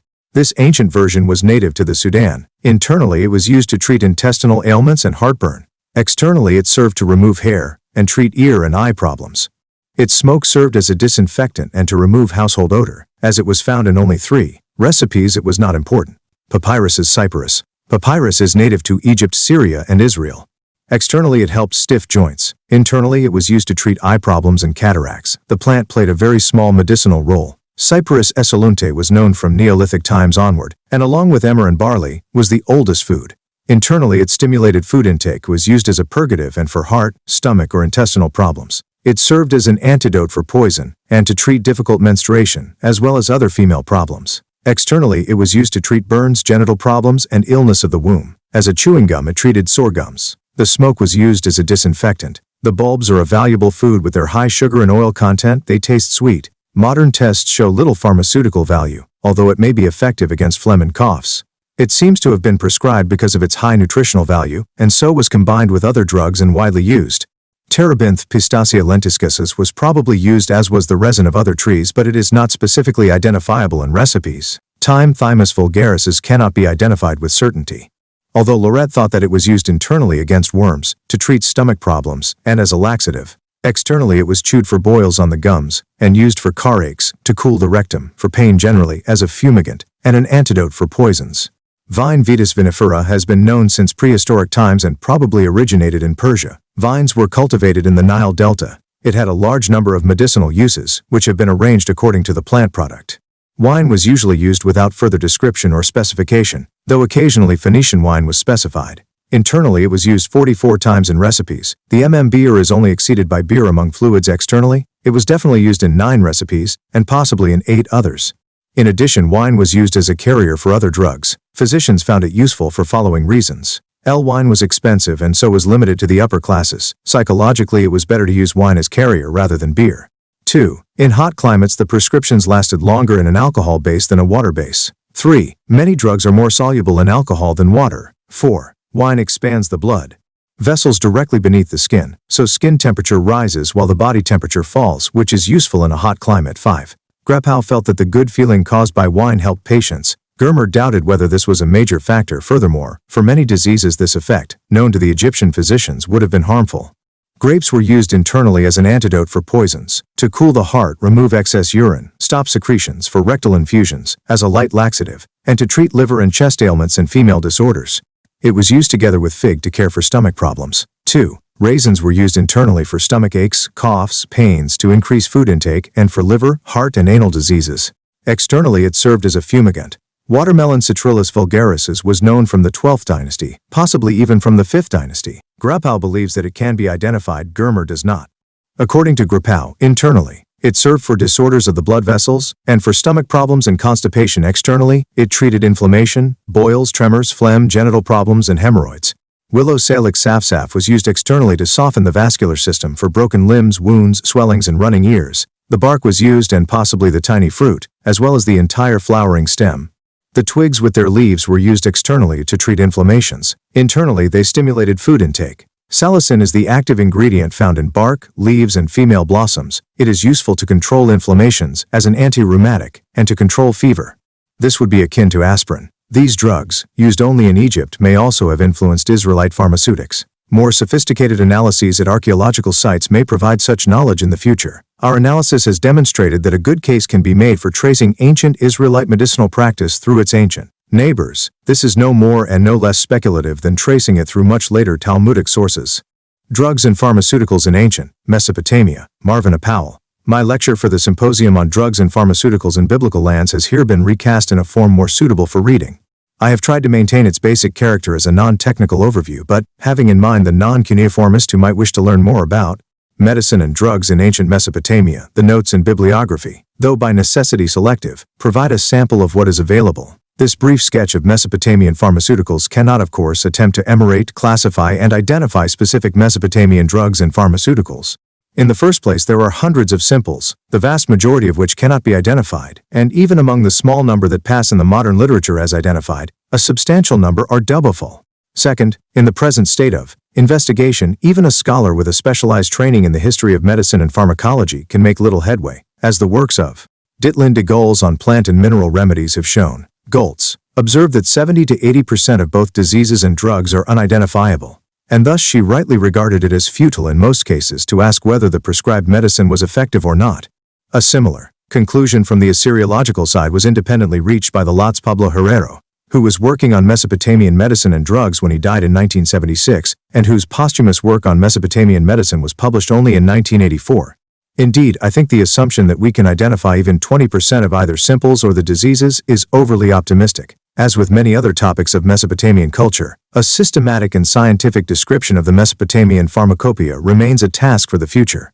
Under the circumstances, it will be clear that I cannot present here a vademecum to the pharmaceutical world of the ancient Mesopotamians. Rather, what I shall attempt to do is to indicate the present state of our knowledge, to convey some idea of why that state of knowledge seems to be rather primitive compared to what we know about Egypt or Greece, and finally to give some idea of the role of pharmacology in Mesopotamian medicine and of the nature of the Mesopotamian pharmacopoeia. Let us therefore begin at the beginning, namely with the evidence itself. First, the material evidence. Alas, that can be disposed of in short order, although all of us would be delighted to have a reference work on the flora of Mesopotamia like that published by Renate Germer just a few years ago on the flora of ancient Egypt. I see no possibility that any of us will live to see such a work in the first place. The climatic conditions of Mesopotamia are not conducive to the preservation of plant remains. In the second place, systematic procedures for recovery of plant remains, such as one now finds in some parts of the Near East, e.g. in Israel, are still in the process of establishing themselves in Mesopotamian archaeology. I should hasten to add, however, that this is not because Mesopotamian archaeologists have no interest in plant remains. Such procedures are 1. Slow, 2. Expensive, and 3. They require the participation or cooperation of specialists who may be difficult or impossible to find. We must remember that such disciplines as paleobotany, palynology, and archaeobotany are essentially a phenomenon of the post-war era, and that the number of trained specialists in these fields is tiny by comparison with the amount of work to be done. When we turn from the material evidence for plants to the written sources, we are faced with quite a different situation. Whereas the material evidence is, as yet, almost non-existent, there are a vast number of written sources for plants, medicinal and otherwise. However, what has impressed non-Assyriologists most about the written evidence for Mesopotamian medicine and pharmacology is the complicated nature of the source material. Henry E. Sigarist, in Volume Affairs of his History of Medicine 1951, has, for instance, contrasted what he perceived as the relative case with which the historian of medicine can gain access to and evaluate the sources for Egyptian medicine compared with the infinitely more complicated situation with the literary sources for Mesopotamian medicine. Moreover, the historian of medicine and the Assyriologist have not always seen eye to eye on the question of wherein lie the greatest difficulties. Thus, Sigarist thought that one of the most significant difficulties involved in studying Babylonian medicine was how to distinguish between what is magic and what is medicine. On the other hand, he was inclined to believe that R. Campbell Thompson's work on the Assyrian Herbal 1924 and his Dictionary of Assyrian Chemistry and Geology 1936 had, in fact, laid a solid foundation for interpretation of the Mesopotamian pharmacopoeia. More recently, Dietlinde Goltz, in her works on ancient medicine and pharmaceuticals, has evinced an even stranger inclination to see an inextricable mingling of medicine and magic. On the other, although she takes a critical stance with regard to what she calls Thompson's etymological method, a considerable number of her assumed identifications go back to Thompson. Others rest on no better methodological foundation than those of Thompson. With regard to medicine and magic, I think we can readily admit that, from our modern point of view, the line between these two entities in Babylonian medicine is often obscure. This line of division is perhaps best likened to a path over the mountains. Such a path weaves and winds about in a way that surprises and sometimes baffles even an experienced climber unfamiliar with the particular terrain. It is only by following out the path itself that one begins to see the logic behind the path. Even Assyriologists who have reflected on medicine and magic have not always been of one mind about whether and where we can draw the line, be it ever so faint, between the purely magical on the one hand and the purely medicinal on the other. Thus, it is not surprising that historians of medicine and pharmacology have had great difficulty in discerning this faint line. This is, I believe, at least in part, a problem of disciplinary boundaries and sheer human limitations. The problem was long ago recognized and pointed out by the late Leo Oppenheim at a symposium on medical love and practice in the ancient Near East at the 1961 meeting of the American Association for the History of Medicine. Oppenheim, who for almost 20 years was editor in charge of the Chicago Assyrian Dictionary, and whose knowledge of the material culture and technologies of ancient Mesopotamia was vast, recognized very clearly that satisfactory histories of technical disciplines like medicine and pharmacology can only be achieved by long-term cooperation between specialists in those disciplines and Assyriologists. That almost none of the type of cooperation envisioned by Oppenheim has taken place is perhaps adequate evidence for the difficulties involved. That is not to say that Assyriologists are a great deal happier than historians of medicine about the way in which most sources for Mesopotamian medicine and pharmacology have been published, namely, In-hand copies of cuneiform texts, with no transliterations, no translations, no interpretative commentary, and no indices. We need only recall the remarks of Erika Reiner, who, in 1958 concluded her review of F. Kochers Keilschrifttexte zur assyrisch-babylonischen Drogen- und Pflanzenkunde cuneiform texts relating to Assyro-Babylonian pharmacology and botany with these words. We impatiently await the sequel to the volume under review, in which Dr. Franz Kocher has promised to treat these very interesting and informative texts. In 1989, some 34 years later, Assyriologists are still impatiently waiting. Of course, the cultural historian may be inclined to look upon this with a jaundiced eye. On the positive side of the ledger, we must note that these texts are extremely difficult to read and interpret, and that identifying and piecing together broken tablets and copying them by hand requires an astonishing amount of work. And indeed, Kocher has continued to publish cuneiform copies of new texts and improved copies of previously published texts together with valuable bibliographical material. However, with regard to his interpretative treatment of the materia medica of ancient Mesopotamia, he reported in Volume 6 of Die Babylonische Syrische Medizin, which appeared in 1980 and whose foreword is dated October 1978, that Volume 9, which is supposed to contain Part 1 of this treatment, was largely ready for printing. As nothing has appeared since that time, it will readily be understood that the prevailing attitude in the discipline is want and see. Having rendered this rather pessimistic report on the status of our sources and their investigation, let us turn to a somewhat more positive theme and try to place Mesopotamian pharmacology in its professional and cultural setting. Most of us would probably view the primary purpose of medicine and pharmacology as the maintenance of the human being in a more or less as normal state of physical and mental health. With this, the ancient Mesopotamians would have enthusiastically agreed, though they would hardly have formulated it in quite this way. Indeed, their attitudes and ideas about disease and health differ profoundly from ours in almost every point except one: health is desirable and disease is not. We must therefore, if we wish to understand ancient Mesopotamian medicine and pharmacology, try to translate ourselves into a cultural world that is profoundly different from ours. These differences begin with the material environment, especially technology, and run through the whole spectrum of cultural concepts about the nature of the world and about human life itself.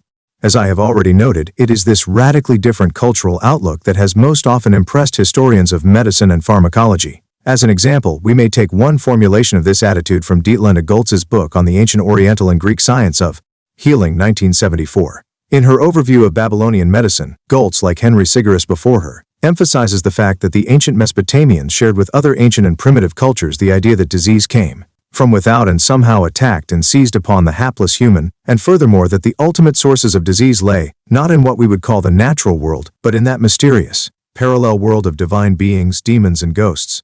In an effort to convey to her modern readers how profoundly different the Babylonian attitude is from our own, she notes the attribution of disease to malevolent powers of that parallel world and remarks, "Nevertheless, these evil spirits are not the ultimate cause of the phenomenon of disease. They are only a link in a chain of causality whose origin is to be found not in the realm of magic but the realm of theology or religion. Disease is conceived of in religious terms, far more than was the case in the European Middle Ages. The ancient Mesopotamians, or to any other ancient people, thus as Otto Neugebauer brilliantly demonstrated in his Great History of Ancient Mathematical Astronomy 1975, the amazing achievements of Babylonian and Greek astronomy are the result of painstaking collection of empirical evidence, using quite primitive tools in the application to this data of highly sophisticated mathematical procedures, something that is still not possible to do for medicine. Philologists, who always by necessity constitute the vanguard in any attempt to interpret ancient texts, have not always dealt successfully with the technological issue. A good example is an idea by James Henry Breasted that is cited and rejected by Sigerist in his History of Medicine. Breasted thought that the Egyptians were very near to discovering the circulation of the blood, but, as Sigerist pointed out, this does not have the remotest chance of being correct, because circulation of the blood was not and could not be discovered before quantitative methods were used in the solution of biological problems. In fact, as Sigerist elsewhere rightly emphasizes, neither the Egyptians nor the Mesopotamians had a sufficiently precise knowledge of anatomy to permit such a discovery. With regard to the nature of Mesopotamian medicine, we should note that medical treatment seems to have been primarily pharmacological in nature. Whether the effects of the drugs were primarily psychosomatic or pharmaceutical is, alas, a question which we are still in no position to answer with certainty. We have already noted that historians of medicine have been inclined to emphasize the role of magic. Thus, in speaking of Egyptian medicine, Henry Sigerist has observed that, given the well-known effects of the power of suggestion and especially the power of religious belief, he would not be astonished if the sorcerer with his spells had had better results in many cases than the physician with his drugs.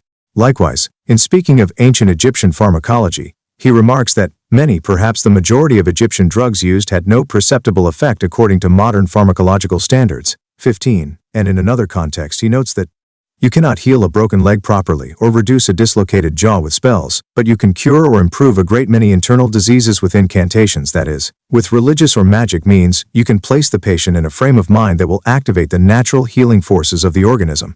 If we are honest, we must admit that until very recently much of our internal therapy was not so very different from magic, although the language of science was used. Delin de Gaultz, to whom I have referred several times, was even more inclined to see magic and medicine as inextricably entangled one with the other, and to explain this by what she calls the complete anchoring of medicine in the intellectual realms of religion and theology. Thus she not only rejects what she obviously regards as the rather naive assumptions of some Assyriologists like Bruno Meissner, but also takes a very critical stance with regard to Sigurist's attempt to see the beginning of a separation between magico-religious and empirico-rational medicine in Egypt versus an absence of this process in Mesopotamia. This is, of course, a point of some importance for our topic because, obviously, if there is absolutely no distinction between magic and medicine in the drugs that are used for healing, then it is pointless for us to look for pharmaceutical effects. As I have already said, we are not now in a position to answer this crucial question satisfactorily and may never be, but, although some of the assumptions of Assyriologists about this question may indeed be naive, Mesopotamian medicine and magic may not always at every point in time, and with every practitioner, have been quite as inextricably entangled as historians of medicine believed. 19. Part of this belief has to do with the nature of our source material, but also with deep-seated and often subliminal prejudices about the superiority of surgery over pharmaceutical treatment, for example. Sigurist argued that for Mesopotamia, we possess many texts from different periods and they all reflect very much the same spint. This literature he found extraordinarily monotonous, and opined that, although someday a series of tablets may he found listing surgical cases and operations, he did not, as he put it, expect great surprises. Sigurist's criterion for being surprised, namely, a series of tablets listing surgical cases and operations, shows that his slightly more positive attitude toward Egyptian medicine is based primarily on the Edwin Smith Papyrus. However, as Sigurist himself argued, the so-called surgical section of the Edwin Smith Papyrus is probably a manual on wounds derived from some army doctor's notebook, a deduction strongly supported, as he himself noted, by the large number of head wounds which it describes. And whenever Sigurist himself reflected soberly on the matter, he was forced to admit that the Papyrus Ebers was at least as important as the Papyrus Edwin Smith, and that, in fact, drugs were the chief therapeutic agents in Egypt's empirico-rational medicine. This, however, is certainly also true of Mesopotamia. Moreover, with regard to surgery, as René Labat pointed out some 35 years ago, there is sparse but decisive evidence for surgery scattered here and there in the Mesopotamian medical sources. Moreover, the evidence does not simply concern wounds but, like the more famous cases in 215 to 225 of the Code of Hammurabi, concerns active cutting or puncturing the human body for the purpose of healing some condition brought about by disease. These laws of Hammurabi are worth a few moments of our attention, because they probably concern breaks or cuts in the skin, including those referring to the sick vein and perhaps even the broken bones. Even though the precise nature of the surgery remains obscure, these laws are important to our topic of drugs and pharmaceuticals because they underscore how much of Mesopotamian medical practice has been lost to us as a result of it being transmitted by oral tradition, father to son and master to apprentice, something which characterizes virtually all of the technical professions of antiquity, making it virtually impossible to write a history of any science for ancient times. Moreover, it is further worth noting that the profession of physician is treated by the Code of Hammurabi in the context of other craftsmen and without the slightest religious or magical association. Even the penalty for failure, cutting off the physician's fund for destroying an eye or a life, is not unusual in this eye for eye and tooth for tooth concept of justice, but the rate of compensation is extraordinary. The successful physician is rewarded on a scale many times that of the other craftsmen who are mentioned. Thus, even if willful therapeutic surgery for the curing of a diseased condition must have been a relatively rare affair, the Code of Hammurabi establishes beyond reasonable doubt that such surgical procedures had in fact taken place in the past, and the high level of compensation shows that the work of a good surgeon was highly valued indeed. Given the high rate of mortality due to sepsis up to the time of Lister and Pasteur, we should hardly be surprised that surgery was resorted to, not merely in our sense of only in the last resort, but only in those circumstances where the physician felt absolutely confident that he could save the patient's life or eye without risk to the patient or to himself. Indeed, this is probably the wisdom that lies behind those cases in the Edwin Smith Papyrus which are judged to be untreatable. J.H. Breasted claimed that the 16 cases out of a total of 58 that are left untreated in the Edwin Smith Papyrus are evidence for the surgeon's scientific interest in the human body as a field of observation and disclose. Him to us is the earliest scientific mind which we can discern in the surviving records. Sigurist, in his History of Medicine, has rightly rejected this claim. Indeed, it seems clear that both Egyptian and Babylonian medicine were primarily drug-oriented. The poorly founded, popular idea that Egyptian medicine was on a totally different and higher plane from Babylonian medicine has been fostered by the assumption that mummification somehow gave Egyptians a unique insight into anatomy. Even though the crude manner of extracting the viscera in no way supports this idea, and indeed there is no reason why the embalmers who were low-level craftsmen should have been interested in such matters. It has also been fostered by taking at face value the stories passed on by the Greek historian Herodotus, which seemed to contrast Egypt as a land where there was a specialist for every disease with Babylonia, where there were no doctors at all. Years of reading Herodotus tell me that there is something wrong with these stories and, moreover, that Herodotus took them a lot less seriously than his modern interpreters. In any case, it puts things in perspective to recall that the pharaoh Amenhotep III, probably the most powerful king of the 14th century, was forced to appeal to Tushratta of Mitanni to have the image of the Star of Nineveh sent to Egypt to alleviate problems associated with what were probably abscesses in his teeth. Returning to Hammurabi and the Old Babylonian period 2000s to 1600s, we may well ask how much of Mesopotamian medicine goes back to the 3rd millennium and to the Sumerians. That is still difficult to answer, but, as in the case of mathematics, the most likely guess is quite a bit. In any case, Asu, the Akkadian word for physician, is derived from Sumerian Azu, and the professional name is attested from at least as early as the 26th century, i.e., the period corresponding roughly to the Ivith dynasty in Egypt. Moreover, the earliest pharmaceutical texts that we possess are Sumerian, probably from the 3rd dynasty of Ur, i.e., 21st century. There are only 2 of these. One consists of 145 lines, of which the first 21 are too broken for interpretation. The other is very small, consisting of only 12 lines containing one recipe. Both of them are, insofar as one can judge, purely pharmacological in nature without any overt trace of magic. Of course, this does not necessarily mean that the drugs were chosen for purely rational reasons or used in a manner devoid of religious association. However, it seems worth noting that the tiny handful of medical texts from the Old Babylonian period, c. 2000-1600s BC, are also pharmacological in nature and also without overt magical overtones. Although first millennium medical texts hardly create the impression of abject superstition, they may reflect a process of ossification. As Oppenheim stated, I see in the medical texts of the traditional corpus basically an attempt of the old Babylonian scribes to render in writing the oral tradition of current medical lore. This happened at the same period when divination texts were collected and mathematical problem texts were composed. The fact that we have some Sumerian medical and pharmaceutical text places medicine and mathematics in an earlier stage within the history of Mesopotamian literature than the divination texts. The latter show no traces of Sumerian formulations.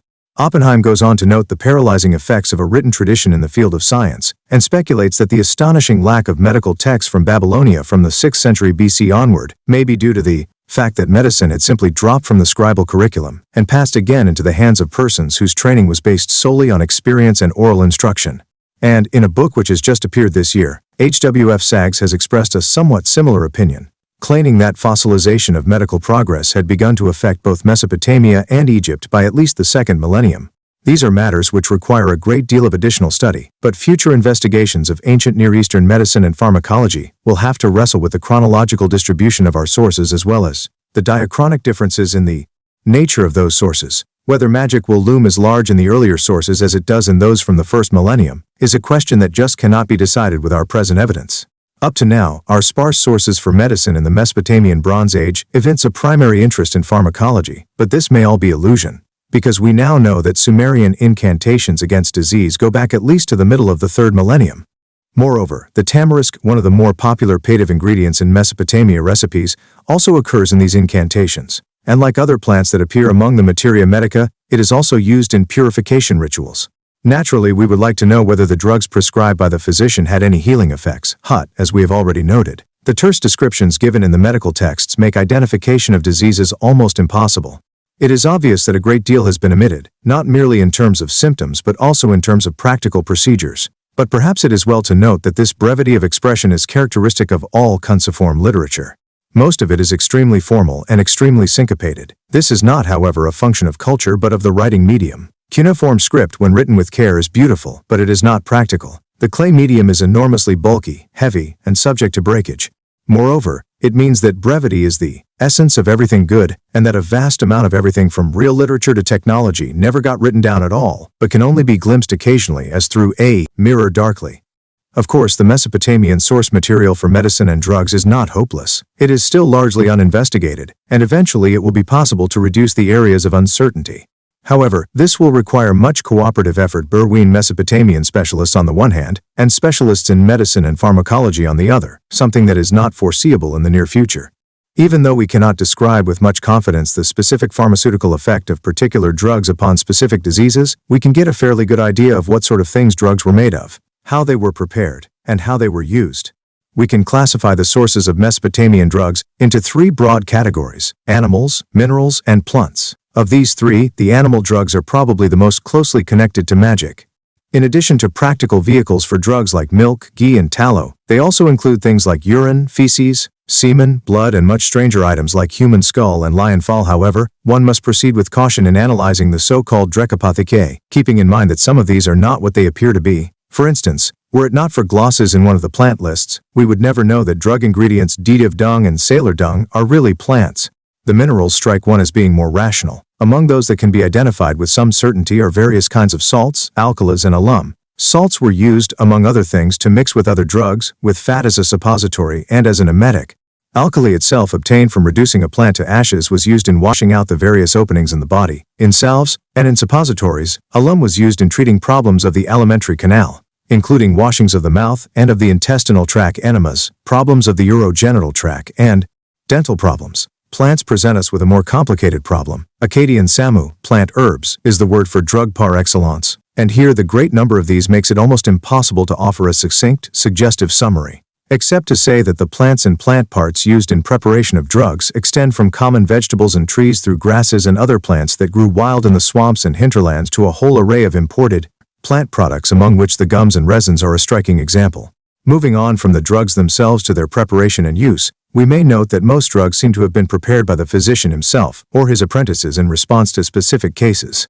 Probably a practicing physician kept a sizable store of drugs in his own house, or was able to get what he needed from other physicians or from somewhere else. However, since in many cases the recipes specify green or fresh parts of plants, the physician or his assistants must have gathered these for the occasion. Once the drugs were on hand, began the process of preparation, which could consist, depending upon what drugs were used and how complicated the recipe was, of a relatively few to a great many steps. The most complicated recipes are those for washings of the lower intestinal tract, which include up to 60 or more ingredients. The simplest form of preparation was to grind the drug or drugs up into small pieces by using a mortar and pestle. If necessary, one had to dry it out and sieve it. In the case of drugs with liquid or semi-liquid forms such as sesame oil or various types of resins, there are occasional instructions to press it out and sometimes to filter it using a piece of cloth. After one had the drug ground fine or pressed out, it was mixed with some medium to be administered to the patient. What particular medium was chosen depended upon how the drug was to be administered. For oral administration, beer is most common, wine, milk, and other liquids also being used. Drinking is the most common way of administering drugs orally, for absorption into the body as well as purgative emetic effects. By comparison, internal administrations of drugs by eating, licking, or in the form of pills are rare. After oral ingestion of drugs, bringing them into the intestinal tract by means of enemas seems to be the next most common form of internal treatment. In some cases, the purpose is clearly to wash out the intestinal tract. This is probably true, for instance, of those containing what seems to be colocynth in beer. But there is another type called marhasu, which literally means something like flooding or inundation, or perhaps something like infusion. This type often contains oil and a large number of drugs, in rare cases up to 60% or more, and seems to have been used to treat complicated diseases. One of those SU treated is called hand of ghost, which was accompanied by a variety of complex symptoms, including pains and contractions in the neck, headache from sup to sunset, rearing in the cars, partial paralysis, brightly shining eyes, and inability to recognize one's own voice. Another type of disease that was treated by infusions into the lower intestinal tract is one that seems to resemble jaundice. Thus we see that rectal infusions were not looked upon by the Mesopotamians as mere purges to wash out the lower intestinal tract, but were certainly intended to have pharmaceutical effects. Also, the large number of drugs involved in these infusions suggests that these remedies were something on the order of panaceas or perhaps desperation measures, and, given the complex nature of the diseases so treated, this should hardly surprise us. Likewise, no one who reflects on how many drugs are combined together will fail to see how difficult it would be to determine which drug caused what effect. Another popular means of internal treatment for more local conditions like bleeding from the anus were suppositories composed of drugs mixed with tallow, sometimes specific types of tallow, e.g. from a sheep's kidney. A similar type of treatment was by tampons, the base of which was usually wool, into which drugs occasionally as many as 15 were rolled. This is then often impregnated with some type of oil, occasionally blood of the erinnu, perhaps cedar, is specified, and inserted into the nose, the car, the vagina, or the rectum. 52. Another means of getting drugs into the internal areas was by blowing them into the orifice via a tube of metal or reed. Dry mixtures were blown into the nose, ears, and occasionally the eyes. Liquids were blown into the nose, cars, and also to treat problems of the urinary tract, into the urethra. Inhalations, though not well attested, were also used to treat problems of the lungs by heating the drugs in a pot with oil, beer, and ghee, and then placing a lid on the pot with a hole in it. Through the hole a tube was inserted and the space around it closed off with a kind of dough made of emmer flour, and the patient then inhaled the vapors. Apparently the purpose of this was to stimulate expectoration, somewhat related in procedure are fumigations, which are, however, probably more magic than medicine. Among external remedies, salves are perhaps the most common means of treatment. Others are poultices and drops for the ears, eyes, and nose. And powders. Salves were composed of drugs mixed with an oil or fat base and were applied virtually head to toe, sometimes for ailments like headache that have no external symptoms. A related form of treatment were poultices, which usually consist of drugs spread onto cloth or leather. Liquid bases for the drugs were things like milk, vinegar, and perhaps mustard water. Other bases were pastes made of flour or bran. Having come to mustard water, we should begin our summation of the current state of investigation of Mesopotamian pharmaceuticals with a passing nod to the depths of our ignorance by noting that the substance from which this water was made has been identified as roses, mustard, beels, and wild licorice. The botanically attuned reader will immediately recognize that either 3 of the 4 identifications are the proposals of crackpots or that our sources are simply inadequate for identification.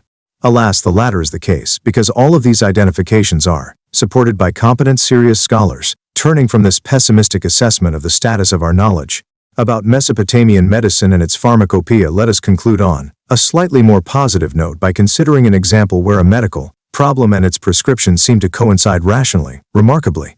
Enough in the magic-oriented medical series Sekiku, sick vein, usually referred to by its first line as, when the exorcist goes to the house of a sick man. If there is a stone in his man, he drinks beer, that some will do if he does not drink beer and drinks a lot of water, he is doomist. This passage provides a good example of the problems that face the would-be historian of medicine in dealing with Mesopotamian sources. On the surface it seems relatively simple. The man has a stone in his multinu, he drinks beer and the problem goes away naturally. We would also like to know why is he going to die if he drinks a lot of water, but though one might be inclined to regard the prognosis of death as pure superstition, it would, in fact, be more scientific to admit that the ancients may have had some particular pathological condition in mind that we cannot readily imagine with such a paucity of symptoms. Nevertheless, returning to the positive verdict, there is a parallel to this prescription in a medical text which was treated by R. Campbell Thompson in an article dealing in part with kidney stones. Thompson interpreted mustinu as urethra and sahahu as meaning to dissolve, and these have continued to be repeated in the literature up to the present. Of course, the urethra connects the bladder with the outside world, but this is not the duct that connects the kidney to the bladder. Therefore, we are left with the questions. What is the mustinu, and what happens to the stone, i.e., what does the verb fahahu mean in this context? To the authors and editors of the Chicago Assyrian Dictionary, interpretation of multinu as is urethra must have seemed justified by the line in medical commentary from Nippur, equating this word with pilsula udari, hole of the penis, and by medical recipes that describe blowing or pouring materia medica by means of a tube into either the penis or the mustinu, referring to both men and women. However, this does not solve the problem, but only brings us face to face with the fact long since remarked by Henry Sigarist about both Egyptian and Mesopotamian medicine, namely, that in spite of putative opportunities for anatomical observation, offered to the Egyptians by their custom of mummification, and to the Mesopotamians by their customs of studying the viscera of animals for purposes of divination, neither of these peoples ever developed a genuine science of anatomy. We can see this very clearly in the case of the mustinu. One can agree with the Chicago Assyrian Dictionary that multirum does indeed denote the urethra, but, as Wolfram von Soden had already seen in his treatment of the word in Akadish's Handwörterbuch, published in Fascicle 8 in 1967, it denotes not merely the urethra that carries the urine from the bladder to the outside, but also the ureters that lead from the kidneys to the bladder. And moreover, since the context of Thompson's medical prescription, as he clearly recognized, concerned kalitu, which denotes either the kidney or the general section of the body where the kidneys are, the ailment was, in all probability, not a bladder stone but a kidney stone, quite a different and probably much more painful problem, and, this is the case, The treatment can hardly have been intended to dissolve the stone, unless we wish to ascribe to the ancients a secret that has remained hidden to modern medicine, but to make it pass, and in fact, this meaning is clearly indicated by other occurrences of the verb ahala, where it is used to describe hair falling ol, teeth falling out and precious stones falling out of jewelry. That the stone is not dissolvable as Thompson and the Chicago Assyrian Dictionary have thought, but merely one that will pass or fall out, also has implications for our interpretation of the drugs associated with treatment of this condition. Thus, Thompson in his article, Assyrian Prescriptions for Stone in the Kidneys, translated the somewhat broken context of this passage as, recipe for, when a man's kidney. When a man's urethra is stopped up, that man is suffering from soluble stone. Thou shalt put, into Kuru beer he shall drink and recover. When a man ditto, black saltpeter, shell of a strictly egg, pine turpentine together they shall bray. In squeezed grape juice he shall drink and recover. Looking back on the problem with the benefit of half a century of hindsight, we can see that, though calculi in the bladder must also have been a problem for the ancient Babylonians, the stone that is treated by giving beer to drink is probably a kidney stone stuck in one of the ureters, not a stone in the urethra. That the treatment is intended to make the stone pass, not to make it dissolve. And that, although the ostrich eggshell seems correctly identified, the black saltpeter, the pine turpentine, and the squeezed grape may all be wrongly identified. When we consider the number of problems that face as in a single passage like this, it will be clear that a systematic and scientific description of the Mesopotamian pharmacopoeia must remain a last for those who come after us. Ancient Egyptian pharmaceutical plants, and the Eastern Mediterranean, Renate Germer. Very little is known about biblical medicine in the 2nd millennium BCE, as in the Bible itself there are only a few hints of medical treatment. So it is understandable that scholars of the medicinal plants of this period look to the neighboring cultures for which much more material has been preserved. One of these cultures which had intensive contact with Palestine was Pharaonic Egypt. We know a good deal about the extensive political and trade contacts between Egypt and the Eastern Mediterranean region thanks to numerous preserved texts, the discovery of objects of Palestinian origin, and the depiction of foreigners in Egyptian tombs. The paintings in the tomb of the royal physician Nebamun even portray the visit of a high-ranking Syrian with his wife and bearers of sacrifices to Neb-Amun, see Figure 1. Egyptian physicians of that period were held in high repute. Cuneiform texts found at Bogascoy demonstrate that foreign kings asked for Egyptian physicians to be sent to their courts. For example, the Hittite, King Hattusils, sought a physician who would help his sister to conceive. It seems, however, that the Egyptians were very well informed about the Hittite royal family. They responded that they knew the sister was 60 years old, and that there was no pharmaceutical which could help a 60-year-old woman to conceive. These texts demonstrate the presence of Egyptian physicians at foreign courts. However, we do not learn whether the Egyptians passed their knowledge to their foreign colleagues and influenced medical sciences in the Eastern Mediterranean region. The reverse could also have happened, as Egyptian physicians may have observed treatment with foreign plants unknown to them and introduced this knowledge to Egypt. Our texts cannot answer the question whether an exchange of medical knowledge between Egypt and Palestine took place, nor does the comparative studies of Jewish texts, medical cuneiform texts, and medical papyri of ancient Egypt help. A parallel medicinal use of a plant in different cultures does not prove that they learned from each other. The pharmaceutical effect of plants may have been attained by independent observation in different lands.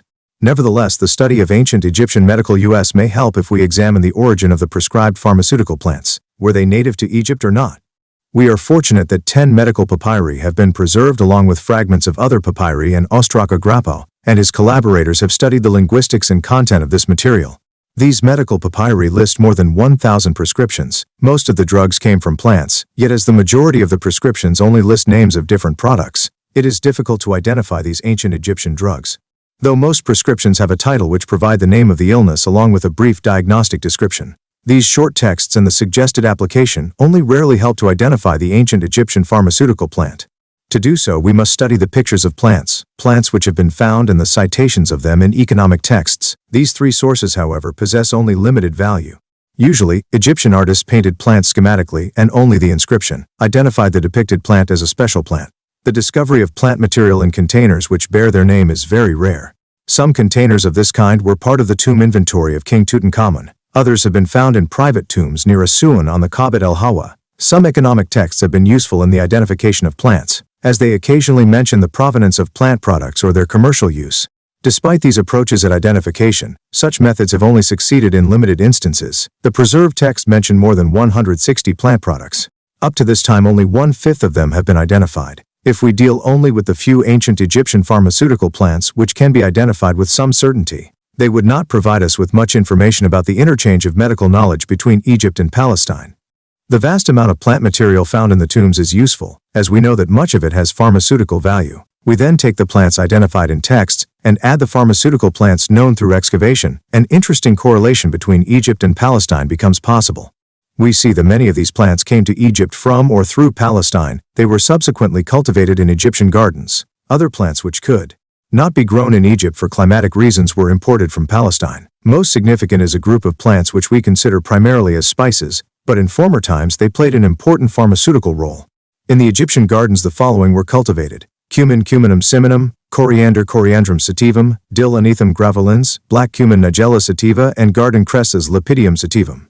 All these plants were either native to the East Mediterranean region, to West Asia, or they were introduced to Egypt through Palestine. These spices share the common characteristic of a high essential oil content in their seeds or leaves. The oils possess pharmaceutical properties. Cumin, Cuminum ciminum, must have been a well-esteemed pharmaceutical plant. It was most likely native to Central Asia. It has been discovered in Egyptian archaeological excavations, as well as in medical texts with the Egyptian name PNN. Externally as often was prescribed against abscesses, skin ailments and burns, to treat a running ear, and chewed for gum boils and tongue complaints. Internally, cumin was part of several mixtures used to treat belly pains, menstruation troubles, and as part of laxatives and recipes for the bladder. Cumin was also taken as an enema. Coriander, Coriandrum sativum, has become known through several excavations. In the tomb of Tutankhamun alone there were 8 baskets filled with fruits of the coriander. Most probably it was listed in the medical papyri under the name 3W. It seems that the cultivation of coriander originated in the Near East or the Eastern Mediterranean region. The physician prescribed 3W against pain, poisonuses, 3-feet substances which were thought to be of magical origin, and as a rectal tampon to treat the anus. Externally, coriander treated pains, broken bones and vessels. Dill, Anethum graveolens, was also known through excavations. It was mentioned in the medical texts under the name JMSI.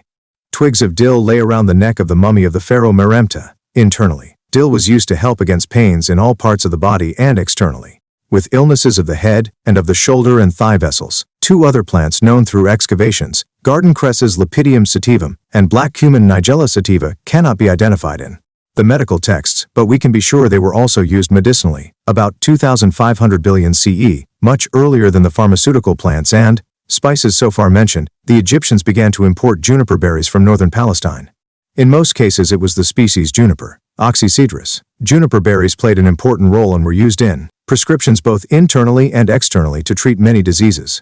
From the text it becomes obvious that the Egyptians understood the healing qualities of juniper berries and prescribed them accordingly internally to treat the urinal system, women's complaints and illnesses of the chest, and externally against stiffness in the joints, burns and headache. In addition to their medicinal use, the Egyptians utilized juniper berries in mummification.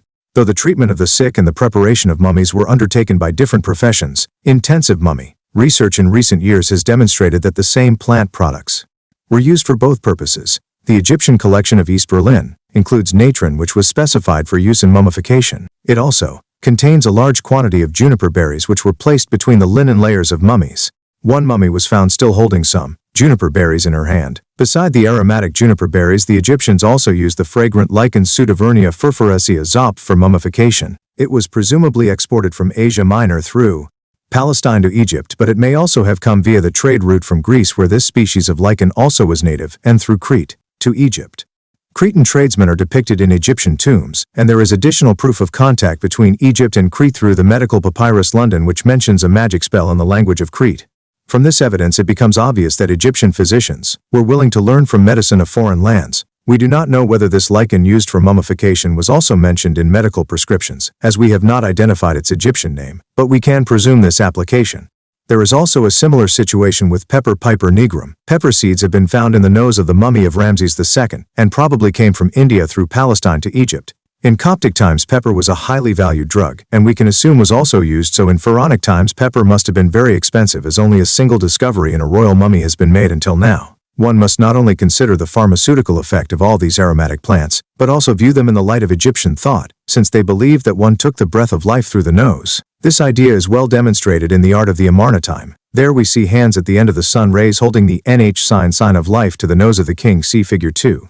According to these notions, aromatic substances with a strong scent possessed a reviving and regenerative effect. For this reason, aromatic plant products were often mixed into prescriptions, though their pharmaceutical effects were not efficient according to modern studies.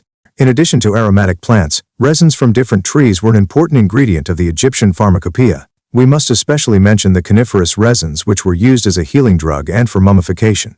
Coniferous resins were imported by the Egyptians together with the coniferous wood from Lebanon. Generally, they were prescribed externally for wounds, abscesses, burns, and ailments of the skin. Also used as a remedy against wrinkles, stiffness, and gynecologically to loosen the child in the belly and to stimulate menstruation. Besides coniferous resins, the gum resins, frankincense, and myrrh played an important part in ancient Egyptian medicine. These products were imported from regions south of Egypt, the Sudan, and the coast of Somalia. In the middle of the 2nd millennium BCE, this grain trade also went through Palestine. From the South Arabian coast, frankincense and myrrh carne on the Great Frankincense route through the Arabian Peninsula to Syria. The Egyptians imported great amounts of frankincense, e.g. snir, and myrrh, e.g. ntjw, from Palestine. Frankincense is one of the most frequently prescribed drugs of the medical texts. Externally, it was used to treat the vessels, joints, wounds of different kinds, and inflammations. Internally, frankincense was taken for the treatment of the abdomen, stomach, the liver, and against constipation. The Egyptians also used myrrh for these ailments. Frankincense and myrrh were not only imported to be used in medicine, but mainly as a fumigant in the daily temple ritual. It was burned before the statues of the gods. These drugs then, aside from their pharmaceutical applications, had a strong placebo effect. The patient believed that a substance mainly used as an offering to the gods would surely help him. Various experts on mummies have during the last years shown that pharaonic Egyptians suffered from parasitic worms just as people do today. Many prescriptions against worms appeared in the medical texts. Usually the problem was treated by the Egyptian physicians by laxatives. Egyptian contact with Palestine led to awareness of a very efficient drug against tapeworms. It was the bark from the stem and the root of the pomegranate tree Punica granatum. This tree was native to the eastern Mediterranean region, and it began to be cultivated in the 18th dynasty. Thereafter we find pomegranates in the tombs, and its leaves were used in mummy garlands. The wall paintings of the 18th dynasty depict pomegranates, for example, in the botanical chamber of Thutmose III, in the Karnak temple. It was part of the booty of his Syrian campaign. In private tombs we see the fruits among the offerings, see figure 3. The Egyptians used the roots of the pomegranate tree, e.g., John, specifically against tapeworms. In contrast to most other prescriptions which contained a number of different drugs, the infusion of the root in beer or water was drank without any other substance. Two other foreign plants which belonged to the arum family were also shown in the botanical chamber at Karnak. The Dracunculus vulgaris shot and Arum italicum mill were plants imported from the Greek islands or Asia Minor by the Egyptians. Both were used as medical plants by the Greek physicians in later times. The Egyptians may not only have cultivated arums as garden plants but also as a pharmaceutical, see figure 4. The Egyptian physicians already used plant products with an antibiotic content. The often mentioned drug HW3 rotten wood may have belonged to this class, although it is not certain as the names of this kind of material are difficult to identify. It is also possible that HRW3 denoted a substance which looked or smelled like rotten wood, yet this may have been a forerunner of modern antibiotic treatment.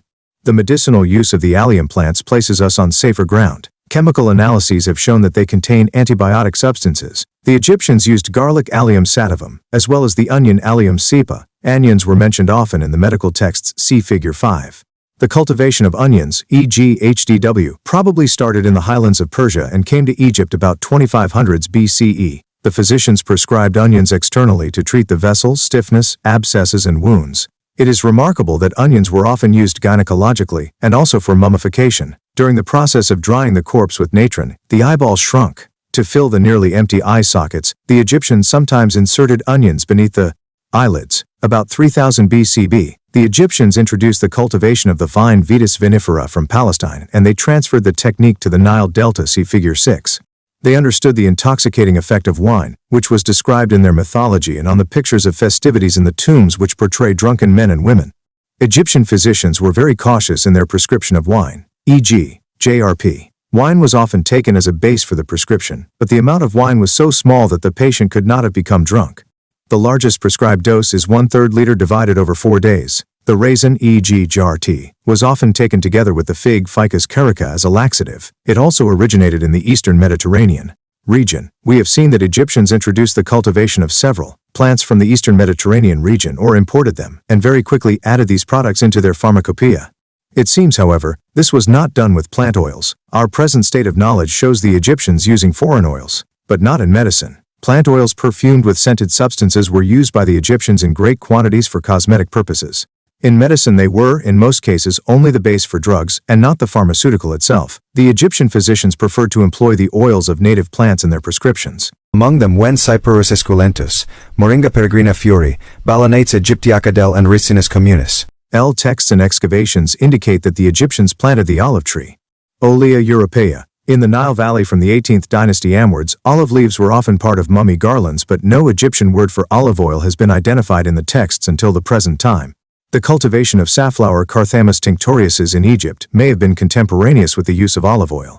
A basket full of these fruits was found in the tomb of Tutankhamun. However, the medical papyri did not mention safflower oil, which was of high quality. The situation is similar with sesame Sesamum indicum. Economic texts show that sesame seeds were imported from Palestine in the 18th dynasty and processed into oil in Egypt. But in the medical papyri sesame oil, e.g., was only mentioned in 2 prescriptions. Let us now return to the primary question. Can the medical papyri of ancient Egypt shed any light on pharmaceutical plants of the biblical world? This question can be answered with a definite affirmative. The Egyptians would not have imported unknown plants or plant products without an awareness of the advantages to be gained from them. They had either themselves observed the medical use of such pharmaceutical plants in Palestine, or traders had brought them to Egypt and praised their qualities. We can conclude from the pharmaceutical plants listed in this paper, which came to Egypt from the eastern Mediterranean in the 2nd millennium BCE or earlier, that they were also used as medicinal plants in Palestine. Such spices as juniper berries, coriander, cumin, black cumin, dill and garden cress were certainly used there in ways similar to those described by the medical papyri of ancient Egypt. This is also true for the resins. Though Palestine was only an entrepot for frankincense, myrrh and pepper, we can presume that the traders spoke about the pharmaceutical value of their goods on the way and that these substances were also used. In the eastern Mediterranean region, as the Egyptian physicians wrote about their use of foreign pharmaceutical plants, the medical papyri provide us a source of information about medical plants in the biblical world. Ricinus communis, the miracle tree through 4,000 years, Irene Jacob. Introduction. Studies of ancient plants have usually been placed into their specific ancient agricultural or cultural setting.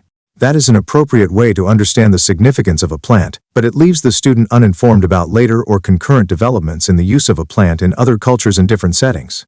Such studies, when done in larger numbers, will show intercultural influences and will also highlight unusual uses. As the castor Ricinus communis has been used for more than 4,000 years, it is a good candidate for such historical treatment.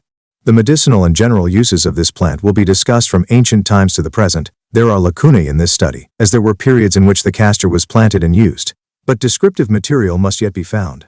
Those versed in the Bible know of the castor oil plant from the story of Jonah, as he sat outside Nineveh circa 750 BC. The oil produced from the fruit of the plant is well known to senior citizens whose mothers used this repulsive lasting medicine as a sovereign remedy.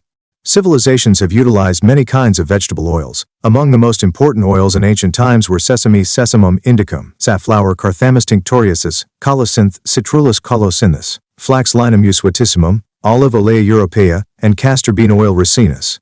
Communis castor oil has passed through many stages of popularity from ancient times to the machine age. Who would have thought that a product of this plant, which cured baldness and bellyaches, was used to embalm the poor and lit homes in ancient Egypt, could now be transformed into a product that lubricates aircraft and is used in chemotherapy and lipstick. In the 19th century, the German bacteriologist and Nobel Prize winner, Paul Ehrlich 1854 to 1915, based the whole science of serum therapeutics on experiments with the castor bean. Description. The term castor bean is used commonly to refer to both the plant and seed of Ricinus communis L., a member of the Euphorbiaceae or spurge family.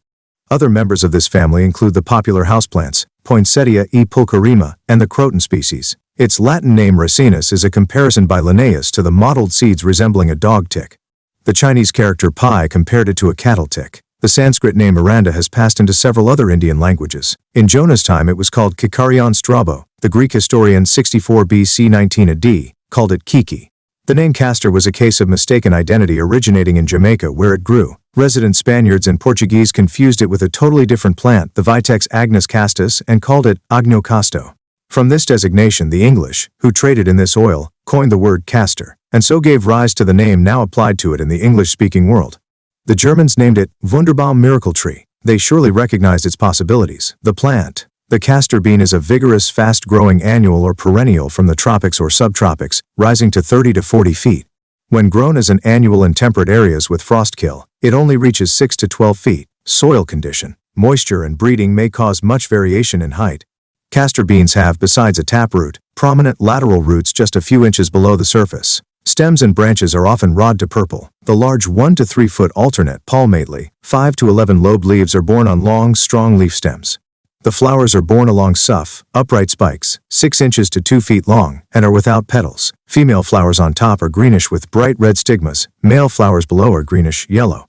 The 3-lobed, spiny 1-inch burr-like fruit capsules contain 3 oval seeds. The colorful seeds vary from all black to red, white, yellow, and mottled gray. The oil content averages 50%. Seeds of cultivated varieties can reach 3,000 pounds per acre. The taste of the seed is null-like. All parts of the plant are poisonous. Castor oil is a tree oil. Tree oils, which generally grow in tropical or subtropical climates, may take several years after planting before becoming productive. In 1983, they accounted for 19% of the world's oil output. Other major tree oils are African oil palm Elaeus ghanensis, coconut Cocos nucifera, olive olea europea, tung Alurites fordi and Alurites montana, Chinese tallow trees Saplum sebiferum and Otissia licania rigida. The castor plant now grows in most tropical and subtropical countries around the world, either as a cultivated plant or as a weed. In low, well-drained land, it multiplies rapidly and forms extensive thickets. The seed is sown by hand or machine and needs only a little nitrogen. An abundance will lead to excessive vegetative growth, which make it difficult to harvest. Tall types have their fruiting spikes cut off before the capsules open and are air-dried for about a week, then winnowed and the husk and seed separated. Lower plants with non-shattering fruits which ripen evenly have been developed. These are harvested either manually or by machine. Much research has been done to alleviate the labor-intensive work. Some plants are ready for harvest in 4 to 5 months, and others require up to 10 months. At least a 140-day growing season is required to produce satisfactory yields, and Texas capsules should be dry enough for the seed to hull when rubbed between the hands. In the tropics, the plant is perennial and blooms continuously during the year. There are 2 oil grades on the market for medicinal and industrial use. Seeds must be unbroken or their oil will become rancid. The seeds, after hulling, are sorted according to size and after their coating cracked, pressed, and the oil is then refined. For medicinal use, the higher grade oil is used. The seed are cold pressed at a temperature of 90 to 100 degrees. When the residue is pressed a second UME, a lower oil grade is obtained for industrial use. The coating is not removed before extraction, and the seeds are pressed at a higher temperature, which results in a higher yield. Castor oil's use in industry, medicine, cosmetics, and ornaments is phenomenal. History. The castor bean probably originated in Asia Minor or the Nile Basin. It is difficult to obtain exact information, as botany was not given a prominent position in archaeological excavations until the end of the 19th century. These areas were once full of exotic vegetation and later supplied food for Roman armies and animals for their games. Castor bean seeds have been found in Egyptian tombs of c. 4000 billion c. They were found in Egyptian temple gardens, which served as botanic gardens, dating from 1500s BC. However, Keimer, one of the foremost botanists of ancient Egyptian plants, stated that ancient Egyptian pictures of the plant cannot be recognized with certainty. Its Egyptian name, Kiki, was used by Ramses II as a metaphor, which described his famous battle at Kadesh. His might engulfed them like a flame when they reached for the Kika branches in despair. The Egyptian word for castor oil is dagam, and an inscription of the 26th dynasty in the Louvre states, "I have given oil of dagam for lighting of the temples." Lowe stated that even one nut stuck on a nail will burn with a flame to ashes. In the Pharmacopoeia of ancient Egypt, the oil, berries, and root were mentioned in various medical papyri. In the important Ebers Papyrus 1550 BC, discovered in 1862, the products of castor plant were mentioned in 9 recipes and included the following. For headaches, when the moot is crushed in water, place it on the head of the sufferer. The patient will soon feel as well as one who is out ill. For skin disease, oil made out of the fruit to anoint a patient who suffers from skin disease. He will be like someone to whom nothing has happened. A true remedy, proven millions of times. For constipation, chew seeds, swallow with beer, until all that is in the belly comes away. No mention is made of how many seeds. We know that eating as little as 2 seeds is fatal for children, and for adults 2 to 20 seeds of the bean cause coma and death in 3 days or less. The Egyptians no doubt had stronger stomachs than we. Even sheep, poultry, horses, and pigs are susceptible to the leaves and seeds. The prescriptions, which use the leaves of the castor bean plant as a bandage in order to hold a vegetable paste applied to burns and which were accompanied by a magical formula, seem more beneficial in our eyes. Castor oil was one of the commodities which the workmen at Deir el Medina received. It was intended for anointing and cost half as much as sesame oil. The fellahin of Upper Egypt and Nubia still rub their bodies with this oil for protection from mosquitoes and to aid dry, cracked skin. The oil may also have been used as a libation in certain religious ceremonies. In addition to these actual prescriptions, the Ebers Papyrus deals with the medical properties of the plant. which we might call the earliest known fragment of an herbal. Wealthy Egyptian ladies loved cosmetics and used the hollow castor stem to store coal in the 18th dynasty 1567 to 1320 BC. The stems were also used to construct the Egyptian shaduf. The later Greek historian Herodotus 450 BC reported from his travels that Egyptian physicians were highly esteemed in the Mediterranean world. Oil was a monopoly of Egyptian kings in the Ptolemaic times, except for olive oil, which was seldom used as it needed to be imported. The castor was also used in Assyria, and seems to have been native there where it is still found growing wild. It relieved itching of the hair, ringing in the ears, and was also used externally to deal with various swellings of the stomach, and as a poultice on the eyes. For internal use it was mixed with beer to treat a variety of stomach ailments, dysentery, heartburn, and urinary problems. The seed was also used as a suppository. The medical use of ricinus described by classical authors coincided with the Assyrian use of the oil.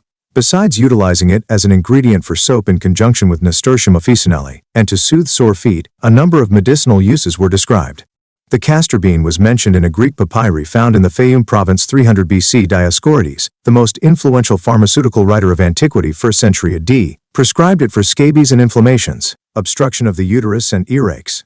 It was also used as an ingredient in poultices and to help with freckles and acne. Pliny, 2324-79 AD. The natural historian whose 37 books were a major source for herbalists and botanists to the 17th century, recommended the oil for joint diseases and itches. Through the writings of Herodotus, Diodorus, Strabo, and Pliny, we learn how the oil was extracted in ancient times. This was done either by bruising and pressing the seeds, or by roasting and boiling them and skimming the oil, or by grinding the seeds in a mill, putting the mass into baskets and pressing out the oil. Castor oil continued to be used in later Egyptian periods as a remedy. In the 9th century we find the Copts prescribing it as a cure for glandular problems.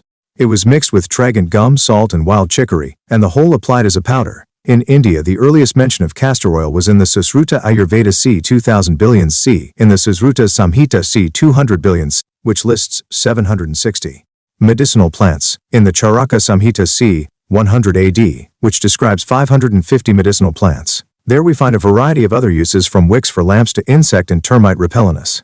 Medicinally it was used principally as a laxative, a cure for dry skin, and as a hair loan when mixed with perfume. Some of these uses have continued to modern times. The castor was most probably introduced into China via the Silk Road, or through Kashmir. With the saffron trade, the Chinese had used the oil for medicinal purposes and for softening and preserving leather and harness. The plant was found growing semi-wild for centuries, and Shen Nung, 2737 to 2705 BC, known as a divine farmer, was credited with knowledge of the use of the plant.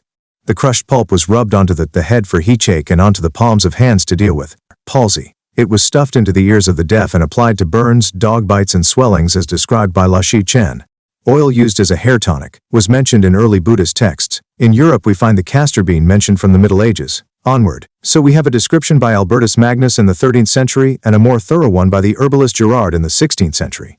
They were familiar with the plant as a folk remedy. William Dampier c. 1699 mentioned the castor oil plant as a medicine in the Amazon country in his book Voyage Round the World.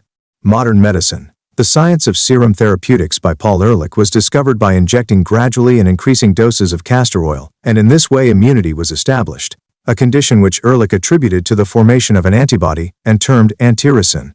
The oil is used as a cathartic, in chemotherapy, as a spermicide vaginal jelly, against food poisoning for cleaning the bowels before X-ray examination, inducing labor in obstetrics with or without quinine sulfate, as a skin emollient, as a solvent for removing irritating substances from the eye. Sodium ricinoleate solutions are used by injection in the sclerosing treatment of varicose veins. Modern allied uses include castor oil as an intermediary for synthetic perfume, lipstick. 16. As a solvent for dyes, lip salve mixed with lanolin, eyebrow pencil with beeswax and lanolin, as an ingredient for brilliantine, to brighten eyes, and in face lotions. Even more important than the Western medicinal uses are those of folk medicine. In the tropics, all parts of the plant are used as folk remedies. In the Indies for purges, for reducing febrile heal. It is also used there in voodoo ceremonies. Fresh leaves, moistened with vinegar and worn under a hat, relieve headache and fever. Placed on the stomach, to cure internal complaints. Heated and oated leaves relieve rheumatic joint complaints, swellings, and sore muscles. A paste of cooked leaves is used for guinea worm sores. Cold leaf infusions are used as eye wash and as an ingredient for ophthalmic medication. Leaves are applied to boumons. Egyptians today still use a poultice of fresh leaves to cure boils. In Algeria, the oil mixed with rabbit blood was used as a contraceptive. South Africans use the root for toothache. In India, castor oil is used for sore nipples, as an enema, and for ophthalmics. Duke mentioned another 43 medicinal uses by the Ayurvedics of the root, bark, leaves, flowers, and seed oil. Over 50 prescriptions are mentioned by Duke as folk remedies which dealt with everything from abscesses to warts. Plants have been used for all types of ornaments and cosmetics. Probably ornaments made of plants are antecedent to all forms of jewelry. The castor bean is no exception and was used in necklaces and belts alone or mixed with other seeds. Unfortunately, ethnographic reports rarely provide information on the techniques used to form personal ornaments from plants. There is an account of Chenchu women who gather seeds chosen for their variety of size, color, and texture, dry them in the sun, pierce them with thorns, and string them on creepers, as Francis also mentioned. Primitive people in various parts of the world use plant oil mixed with pigments for body paints. The plant grows to a wonderful, almost instant hedge, so it is used in landscaping, and also to shield young coffee trees.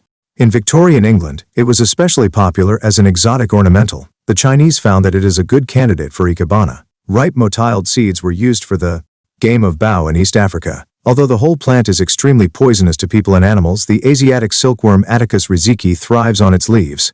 The castor has found culinary uses when properly prepared, so for example the inflorescence and young fruit are cooked as a vegetable. In Indonesia, mature weeds are roasted as a substitute for coconut. The Chinese and Koreans use the seed oil for cooking. It is also used in the beverage industry as an ingredient of soft drinks, ice cream, candy, and some baked goods. The castor bean was and is used as an insecticide. Another name for the castor bean is mole bean, used in Africa as a proven deterrent against moles. The extract is toxic to those animals. The pomace is used for suppressing nematodes in the soil and for repelling mosquitoes. In South America and Egypt and parts of Africa, crushed castor seeds in food is a means of infanticide. Recent uses. Castor oil is among the world's most versatile natural products due to its ability to undergo several chemical transformations. The oil and its derivatives are used in hundreds of ways for industrial purposes. In 1968, the United States was the largest single market for castor oil. According to the U.S. Economic Research Service, probably 73,214 tons were utilized. The world production in the same year was about 380,000 tons. It was the second most important of the four major industrial vegetable oils, which are linseed, castor, oiticica, and tung. Most castor oil is now produced by Brazil and India. In Brazil and India, it was prohibited to export seeds, which were reserved for these countries' own crushing industries. History in the United States. The growing of castor beans in the United States for commercial purposes has been sporadic. It is believed that the castor bean was introduced into the West Indies soon after their discovery. They were cultivated in Jamaica in the 18th century. There, however, is no record of their introduction to the United States. The commercial crop in the th century was localized to parts of Illinois, Missouri, Kansas, and Oklahoma, and was not grown in the eastern United States because of frost. In Illinois, it was cultivated before the state was admitted into the Union in 1818. There are early references to its experimental culture in Georgia and other southern states. No comprehensive data about the crop exists before 1850. We can see the number of mills diminishing from 23 in 1850 to 8 in 1880. In 1850, they were located near the crop, so 10 were in Illinois, 3 in Missouri and Virginia, 2 in Ohio and Tennessee, and only 1 in Pennsylvania, Alabama, and Arkansas. By 1857, the industry was largely centralized in Jersey City and St. Louis for foreign and domestic castor beans. 13 years later, by 1870, only 6 mills were reported.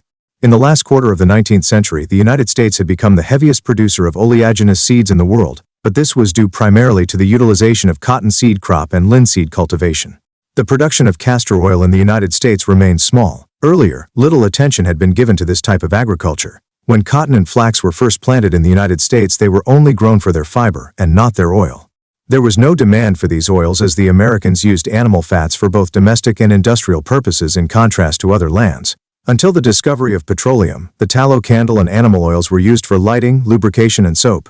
This discouraged the production of oil-yielding seeds in the United States. Another recent use for the castor bean has been in dyes, as aniline. Dyes had almost completely supplanted the mineral and vegetable dyes formerly used in coloring cotton textiles. An extensive demand for castor oil was used for dyeing and printing cotton goods. The aniline and alizarin dyes are soluble in sulfurated castor oil. In other neutral fats and oils, these dyes, with few exceptions, are insoluble. The all known as turkey red is permanent and fast, gives cotton a softness, suppleness, and pliability.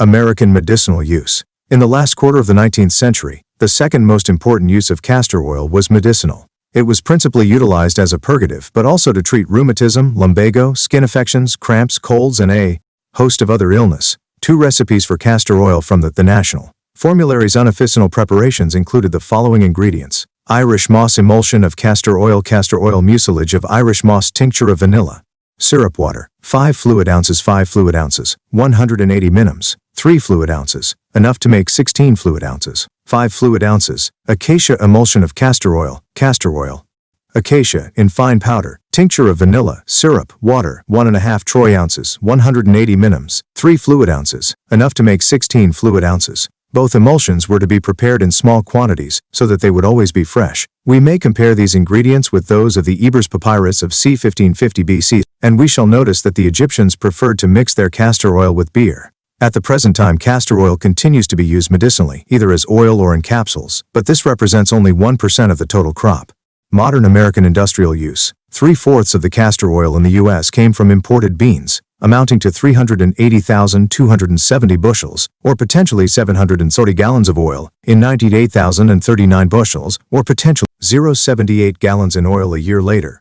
Most imported castor beans were from British India, which had a world monopoly at that time. Only a small export trade of castor beans was carried out from Brazil, which now cultivates 35% of the world crop. The importance of castor oil for aircraft was recognized in World War I, World War II, and the Korean conflict, both as a lubricant and as hydraulic fluid. At the beginning of World War I, the U.S. Department of Agriculture fostered planting of castor. Several thousand acres were grown, mostly in Texas but also in the Ohio Valley and areas extending into Kansas, Missouri, Arkansas, Oklahoma, and Florida. When the war was over, this effort was dropped. No further organized research into breeding or mechanical harvesting was conducted till 1940. As hybridization is a slow process, the new varieties produced were not helpful for World War II. In the later 1940s, a small domestic acreage was planted. Work continued on breeding, with special emphasis on ripening the beans at a single time for harvesting. Marketing strategies were also developed especially by the Baker Castor Oil Company. The domestic production increased from 2,000 tons in 1965 to 20,000 in 1969,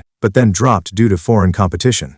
By 1983, the castor bean was no longer grown commercially in the United States, which remained the leading producer of oilseeds with 40% of the total world production. In 1988, castor oil was the 7th most important imported oil, 42,528 metric tons. 1. Coconut oil, 506,387. 2. Palm oil, 187,899. 3. Palm oil, 187,387. Cocoa butter, 79,774. 6. Olive oil, 63,736. 7. Castor oil, 42,528. 8. Sesame seed, 3,000. Olive oil, 63,000. Tung oil, 5,895. Production around the world.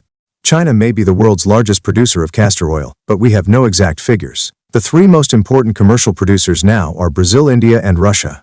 Other producers by area are South America, Mexico, Peru, Paraguay, Ecuador and Argentine, Europe, Romania and Yugoslavia, Middle East, Egypt, Libya and Lebanon. Israel concentrates mainly on the breeding of hybrid castor seed. Some castor scod produced in practically all countries of Asia, while Japan grows the plant mainly for ornamental purposes. In Africa, castor beans are grown in South Africa, Tanzania, Kenya, Ethiopia and the Sudan, Mozambique, the Malagasy Republic and Angola. In many of these countries, the castor beans are grown from non-cultivated plants, and so produce a lower yield of beans per plant. Uses around the world. Castor pomace, the oil cake, is used as a fertilizer rich in potash, phosphoric acid and nitrogen. It fertilizes tobacco and hops. The high percentage of oil prevents rapid decomposition in the soil and so prolongs the effect. For a time, synthetic products made from petroleum replaced natural fats and oils for many uses. Increases in petroleum prices have caused a reversal in some markets with natural oils. Castor oil has properties that adapt its use in synthetic fibers such as nylon, polyesters, enamels, rubber compounds, shock absorber fluids, paints, oilcloth, leather dressings, adhesives, embalming fluid, intermediary for flavoring and softening skins in the fur trade. It is used as turkey red oil, alkyd resins for metal coatings, plasticizers, waxes, opal wax, carbon paper, lacquers, brake fluids, printing, adhesives, oilcloth, sticky fly paper, glycerine soap, typewriter ink, candles, crayons, asphalt tiles, caulking compounds, duplication stencils, fungicide, germicide, grease, paper coatings, pigment grinding, polyesters, potting compounds, putties, rubber compounds, urethane, foam. The stems are used for pulp and cellulose for cardboard containers, wall hoard and newsprint, and are a source of fuel in many areas of the world. In India, the stems are used for walls of huts. Conclusion. While the very name castor bean has sent shivers down the spine and evokes images of noxious brews, the plant has a long and continuous history of use from the ancient Near Eastern and Oriental civilizations to our own day. The much larger hybridized crop is used principally industrially, although the percentage of medicinal use has diminished in modern times and is restricted to the less developed world. The actual medicinal usage probably remains about the same. This simple bean continues to serve segments of humanity today as it did 4,000 years ago. Medicinal drugs in the works of Flavius, Josephus, Samuel Kotek. Much has been written on Josephus with differing approaches. There is no need to detail Bis' life, which he himself described in his autobiography. His real name was Joseph ben Mattatyahu. He was born in 37 to 38 CE, the year that Gaius Caligula was called to the throne. He visited Rome as a young man of 26 and came back much impressed by the Romans' might and power. Judea was then, as Israel is now, divided into several opposing groups, theological as well as political. Having had personal experience with the main sects Essenes, Sadducees and Pharisees, Josephus chose to stand with the latter. Between the doves and the falcons, he wanted to be with the doves but actually enlisted with the falcons once war was inevitable, and commanded the army in the Galilee. The rest of the story is well known how he surrendered to the Romans. He came a familiaris of Vespasian, later of Titus, and lived in Rome after the fall of Jerusalem.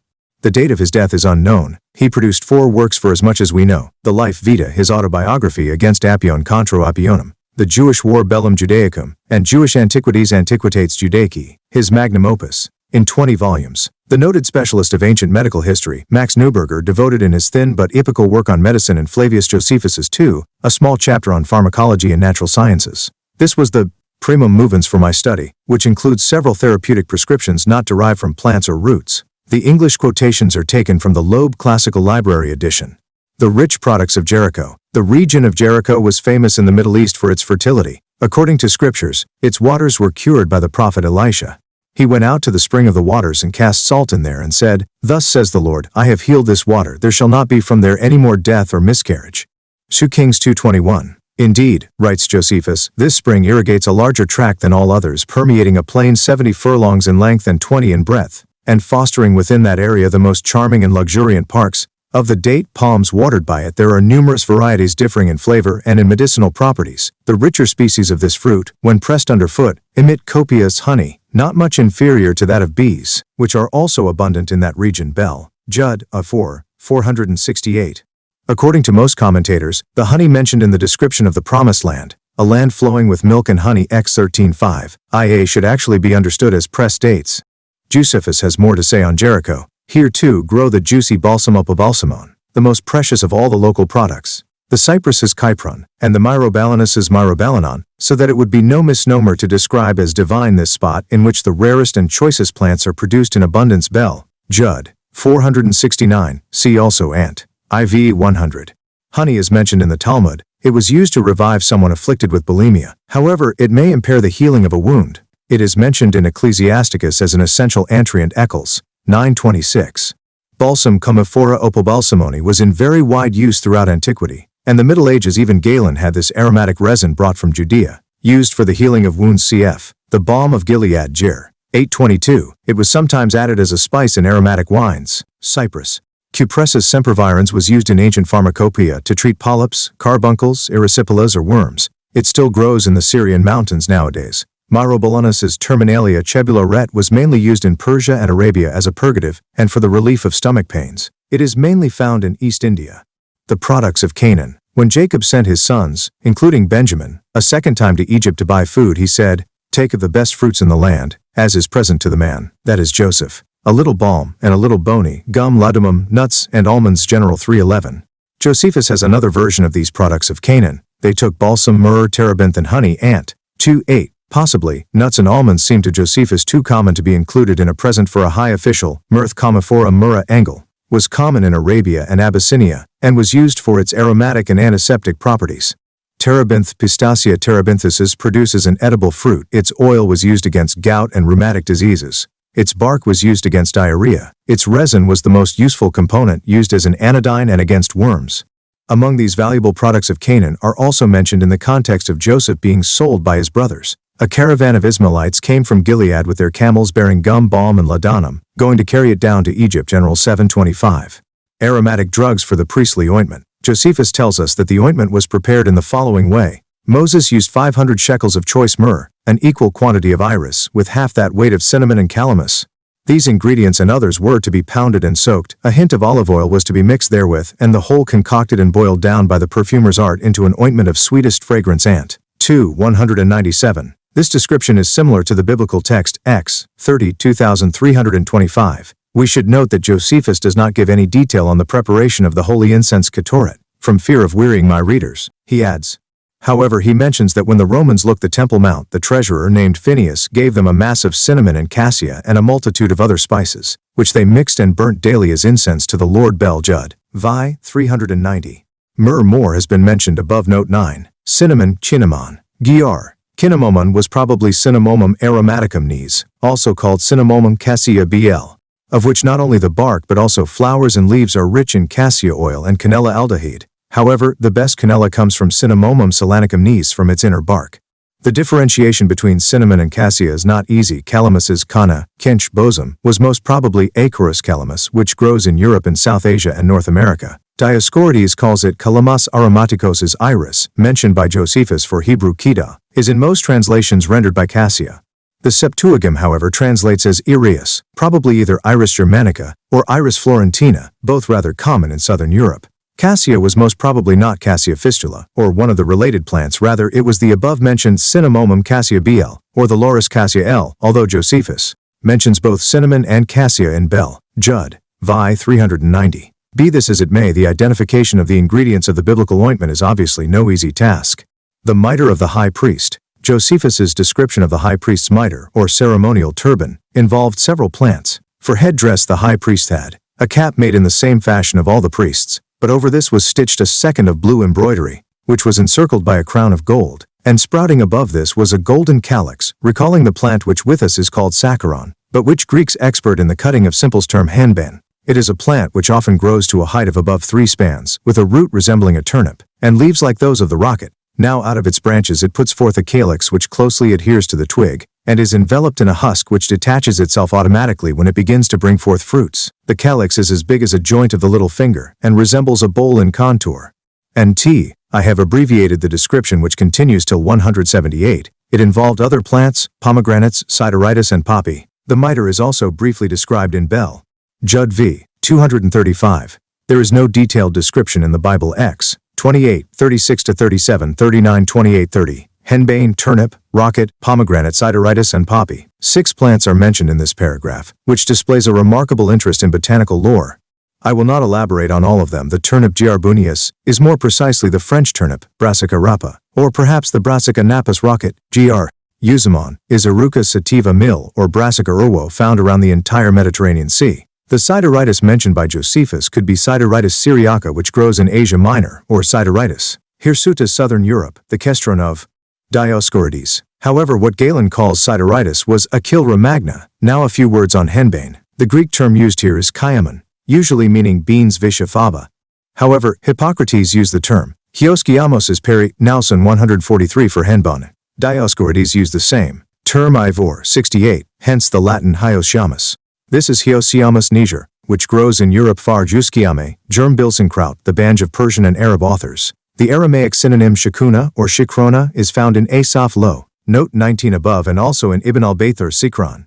A plant used in exorcism, baris. While describing the fortress of Machaerus, Josephus first mentions a special kind of rue. Within the palace once grew a plant of rue, of an amazing size. Indeed, in height and thickness no fig tree surpassed it. Tradition said that it had lasted from the time of Herod. In the ravine, which encloses the town on the north, there is a place called Baris, which produces a root bearing the same name. Flame-colored and towards evening emitting a brilliant light, it eludes the grasp of Persians who approach with the intention of plucking it, as it shrinks up and can only be made to stand still by pouring upon it certain secretions of the human body. Bel Jud the 7th, 178-181. This is not the end of the story, but it should be made clear that 2 different plants have so far been mentioned. Rue is one of them, and the so-called Baris the second. The former Gr. Paganan is probably Ruta montanamil rather than Ruta graveolus, although both can be found in the region. However, as it is a small plant, we would rather advocate Peganum harmala, the Pegamon agaron of Dioscorides, which is somewhat larger. The Baris plant has been generally considered as being mandrake. The name of both the plant and the place where it grows could possibly derive from the Hebrew root bar, to burn. In accordance with what Josephus tells us, flame-colored, emitting a brilliant light. Let us now resume the narrative, which features one of the classic passages in folklore. Another innocuous mode of capturing it is as follows. They dig all around it, leaving but a minute portion of the root covered, then they tie a dog to it. And the animal, rushing to follow the person who tied him, easily pulls it up but instantly dies.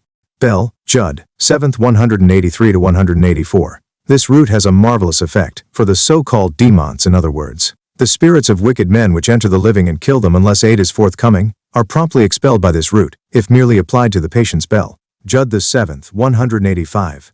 This passage should be compared with the scene of exorcism allegedly witnessed by Josephus, performed by a certain Eleazar in the presence of Vespasian. He put to the nose of the possessed man a ring which had, under its seal, one of the roots prescribed by Solomon, and then, as the man smelled it, drew out the demon through his nostrils. Ant. 7:47-48. The man at once fell down, and the demon was adjured never to come back. Although the name of the root used in this procedure is not mentioned, it may well be that the root of Baris was brought into play. Other plants and natural products in alphabetical order. Amomum. King Monobasis of Adiabene presented his son Isates with a district called Charon. The land there has excellent soil for the production of amomum in the greatest abundance. It also possesses the remains of the ark, in which report has it that Noah was saved from the flood, remains which to this day are shown to those who are curious. Ant. XX 25. This plant is of problematic identification. The amomon of Dioscorides was most probably Elateria cardamomum white, called cardamomon by Hippocrates and Theophrastus. According to Dioscorides, it grew in Armenia, Media and Pontus, although it originated in India. It could also have been Vitis repanda W and Arn. Cissus vitiginea. Violate amomon der Griechen Galen und Romer Scrib, Targ Dragendorf p. 417. It grows mainly in India. The first named seems a better candidate, as it apparently grew in Armenia. It was used, mainly as spice, also for its stomachic and aromatic properties. Bitumen. The bitumen or asphalt of the Dead Sea was renowned throughout antiquity for its medicinal properties. Inter alia, Josephus tells us how it was collected from the sea. The laborers on the lake row up to these the black masses of bitumen, and catching hold of the lumps, haul them into their boats. But when they have filled them, it is no easy task to detach their cargo, which owing to its tenacious and glutinous character clings to the boat, until it is loosened by the monthly secretions of women, to which alone it yields. It is useful not only for caulking ships but also for the healing of the body, and formed an ingredient in many medicines. Bell, Judd IV 479-481. Elsewhere, when narrating the war between the Sodomite and Assyrian kings E.F. Gen 14, Josephus tells us that the latter encamped in the valley called Bitumen Pits. For at that time there were pits in that district, but now that the city of Sodom has disappeared, the valley has become a lake, the so-called asphaltitis. Ant. I. 174. Bitumen appears regularly in ancient pharmacopoeias, including Dioscorides. Fenugreek, during the final attack of the Romans on Jotapata in Galilee, defended by Josephus and his troops, the Jews poured scalding oil on the Roman soldiers. When there was no oil left, the Jews invented a second ruse to trip their assailants by pouring over the gangway planks boiled fenugreek, on which the Romans slipped and stumbled backward. Bell, Judd, 3rd 277. Josephus uses the Greek tellus, Trigonella formam Graecum, the Greek bay, which is very common around the Mediterranean Sea. This herb, once boiled, produced a slippery paste which incapacitated the soldiers, although it certainly caused far fewer burns than the oil used before. Mandrake? The much debated question of the biblical dudaim will be evoked here. Only bricity. Josephus writes, paraphrasing General 30:14-15 as follows: Now when Reuben, the eldest of Leah's sons, brought same apples of the mandrake to his mother, Rachel spied them and begged her to give her of them, having a longing to eat of them. Leah first refused, but when Rachel said she would let her husband sleep with her that evening, she accepted. Ant. 1:307. The Septuagint, Josephus and the Vulgata all use mandragora for dudaim, i.e., Mandragora officinarum, or Atropa mandragora. This plant was famous throughout antiquity and the Middle Ages, and used as narcotic, anesthetic, and aphrodisiac.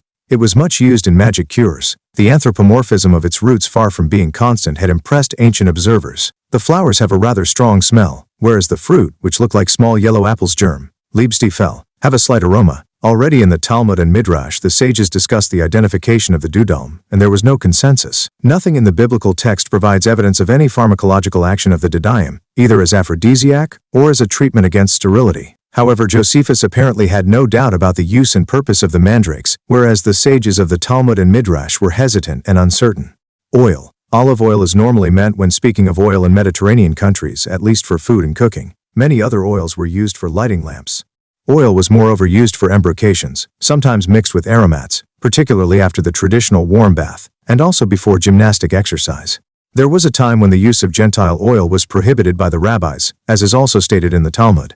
Josephus mentions this interdiction several times in his works. Seleucus Nicator, who was rather friendly toward the Jews, gave orders that those Jews who were unwilling to use foreign oil should receive a fixed sum of money from the gymnasiarchs to pay for their own kind of oil. And 120. John of Giscala, Josephus's great rival in Galilee, obtained permission to deliver oil at the frontier with the avowed object of protecting all the Jews of Syria from the use of oil not supplied by their own countrymen. Bell, Judd 2, 591. And Josephus adds, as Galilee is a special home of the olive and the crop had been plentiful, John, enjoying a monopoly, amassed an immense sum of money. Bell, Judd 2, 592. Oil was one of the main agricultural products of Judea and had been traded since King Solomon's time. It was used in medicine since biblical times, particularly for the treatment of wounds. Isa 1:6, poisons and love philters. The works of Josephus contain a number of references on poisons and love philters. In most cases no formula is given, and no detail provided for their mode of action. Let us therefore only consider a few cases in which additional data can be found. One important remark should be made at first. When detailing the Mosaic Code of Laws, Josephus writes, without any parallel in scriptures, poison, whether deadly or of those designed for other injurious ends, let no Israelite possess. If one be caught with it in his keeping, let him die, undergoing the fate that he would have inflicted on the intended victim of the drug. N. I. 4, 279. Antipater was accused of repeatedly trying to poison his father King Herod. In one case, the drug was brought from Egypt by Antipholus, having been furnished him by his brother, who is a physician. Ant. Extian 73. Sometime later, Bathyllus, Antipater's freedman, came from Rome, and when put to torture, he was found to have brought a drug, in order that, if the first drug did not take effect on the king, they might then do away with him by using this one. Ant. Stint.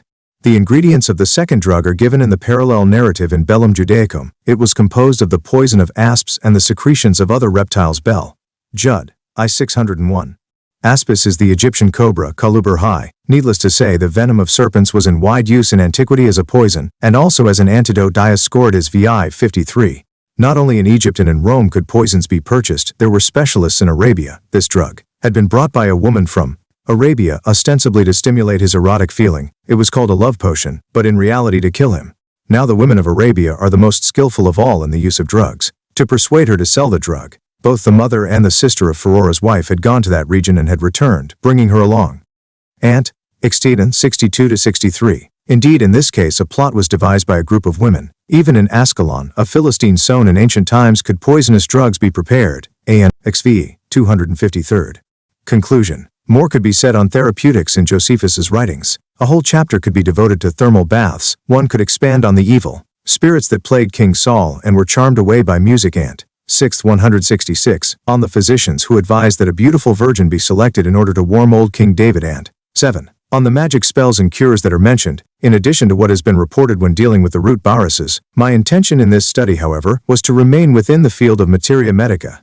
Among the wealth of data that have been compiled, one passage shows clearly the personal interest which Josephus developed for botanical lore, that is, the description of the high priest's mitre. It is to be hoped that such studies will foster others on the contribution of the Jewish historian to the natural sciences in the Hellenistic period. Asaph the Jew and Greco-Roman Pharmaceutics.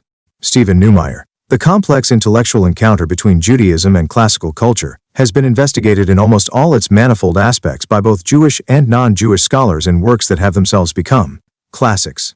Only the scientific side of this encounter seems not yet to have received as much attention as it deserves. It has been argued indeed by some Jewish scholars that the study of Greco-Roman scientific doctrine would have been impossible for Jews because of the pointedly expressed Talmudic injunction against the study of pagan learning. Cursed be the man who would breed swine, and cursed be the man who would teach his son Grecian wisdom. Yet in the scientific discussions of the Talmud itself one may detect clear traces of such Grecian wisdom. Samuel Krauss, for example, in his famous work Griechische und Latinische Lehnwörter im Talmud, Midrash und Targum, demonstrated that the geographical, cosmographical, botanical, zoological and medical vocabularies of the Talmud were heavily influenced by Greek terminology. While it would certainly be incorrect to conclude, on the basis of so superficial a consideration as vocabulary, that classical science had any sort of formative influence upon the scientific thinking of the rabbis. Their willingness to incorporate certain elements of pagan science in a work in which a suspicion of that science is expressly avowed suggests that this aspect of the encounter between the Jewish and classical intellectual traditions merits closer study. One document of Jewish science whose debt to Greco-Roman thinking has long been acknowledged in a general sort of way is the Sefer Refuah Book of Remedies, written in Biblical Hebrew and attributed to one Asaph the Jew. Formidable difficulties in dating the treatise, identifying its author, and determining the place of its composition have kept the work from attaining the reputation which its many points of interest should have earned it. To date, no critical edition of any manuscript of the work has appeared, nor has it been translated completely into any language. Only the oath which Asaph is said to have required of all those who studied with him and which is heavily indebted to its Hippocratic antecedent in matters of structure and content, is mentioned in many standard histories of medicine which ignore the remainder of the treatise. This is regrettable, for the Sefer contains a systematic and virtually complete survey of the branches of medicine excepting surgery, including a discussion of 123 medicinal plants and an appendix to this in which the author offers recommendations for plant remedies especially accessible to the poor. These sections of the treatise have been slighted even by recent scholars who have made Asaph the subject of specialized studies, and who have generally contented themselves with the comment that Asaph's pharmaceutical doctrine is more or less heavily indebted to Dioscorides, classical antiquity's foremost authority on medicinal plants, and to a lesser degree to Galen, the physician from Pergamon in Asia Minor who became the most illustrious and influential medical personality in the service of Rome, and the most important medical theorist in classical antiquity after Hippocrates himself. Such observations, while correct, do not go far toward arriving at a useful assessment of Asaph as a writer on pharmaceutics. This paper will examine Asaph's approach to pharmaceutics, both to determine the nature of his debt to the Greco-Roman pharmaceutical tradition and to isolate those elements of his treatment of drug-related therapy which set him apart from his sources and which seem to suggest that in his pharmaceutics, as in his approach to other branches of the healing art, Asaph was attempting to forge a uniquely Jewish medical document in his Sefer Refuah. It has been noted by some scholars who have tackled the difficult problem of identifying Asaph that one biblical personage who bore that uncommon name was keeper of the forests to King Artaxerxes of Persia. Nehemiah 2:8. Perhaps it is not too fanciful to conclude from this that if the name Asaph is intended to be a pseudonym, as some scholars have contended, the author of Sefer Refuah sought through that choice of name to call particular attention to the assemblage of forest and desert plants that constitute his somewhat modest pharmacopoeia. Perhaps there is more to Asaph's pharmacy than what Eleanor Lieber, who has devoted considerable study to Asaph and is otherwise an enthusiastic admirer of the Sefer Refuah, has termed little original material, but endless prescriptions. Asaph's treatise opens with a fanciful history of ancient medicine, which affords some insight into the question of his sources while demonstrating his pride in the intellectual traditions of his own people. Asaph seems here to be attempting to argue both that Jewish medicine is a respectable entity in itself with a long history and excellent credentials, and that it is at the same time the heir of the Greek medical tradition. Asaph claims that his work is a descendant of a book of medicines, which the angel Raphael is said to have dictated to Noah, and which Noah in time passed on to his sons. These men shared their medical expertise with the sages of other nations, who translated the work into their own languages, hence a knowledge of medicine passed to India, Mesopotamia, and Egypt. In Macedonia, Asclepius studied the work, and in time Hippocrates became acquainted with its lore. From him, Dioscorides, Galen and Asaph learned. This mention of Dioscorides and Galen moves Asaph's account from the world of hagiography to that of science, and raises the complex problem of his scientific sources. 19th century investigators of this problem focused primarily on the question of whether Asaph knew Greek science in the original or through Syriac translation, the answer to which depended upon one's conclusion as to the date of Asaph's life. He himself provides some clues to his date. The reference to Dioscorides and Galen supplies a terminus post quem for the Sefer Refuah, which allows one to date at least some parts of the treatise to a period after the end of the 2nd century CE, since Galen died after 210 CE. At the same time, Asaph's treatise appears to be untouched by Arab influence in matters of content and vocabulary, so that Asaph would seem to have lived before the 9th century, by which time knowledge of Arab medicine was widespread and could no longer be ignored by medical writers. While Asaph occasionally states that he learned a drug use or compound recipe from a Persian or Indian source, and he at times refers to earlier wise men, he never specifically cites a Greek source for a doctrine, although he does state that he considers that Hippocrates, Dioscorides, and Galen represent the pinnacle of medical science. Despite his vagueness on sources, however, his debt to the classical scientific tradition is pervasive and easily identifiable. The Sefer Refuah contains a close translation of the aphorisms of Hippocrates that incorporates material derived from Galen's commentary on that work, and it has been shown that some drug recipes in Asaph which do not appear in Dioscorides have a Galenic origin. His recipe for the so-called Amazon lozenges closely follows that given by Galen in his work Perisynthesins Pharmakon Katagene, on the compounding of drugs according to their type. On the whole, however, Asaph's debt to Galen's Pharmaceutics is considerably less than that to Dioscorides, although, as will be seen, His explanation of the manner in which pharmaceutical substances operate is Hippocratic with specific Galenic coloring. This paper will concentrate particularly upon Asaph's debt to the work of Dioscorides, his principal classical source. Judging by his straightforward approach to medicine, Asaph probably found Galen's verbose philosophizing less congenial than the empirical precision of Dioscorides.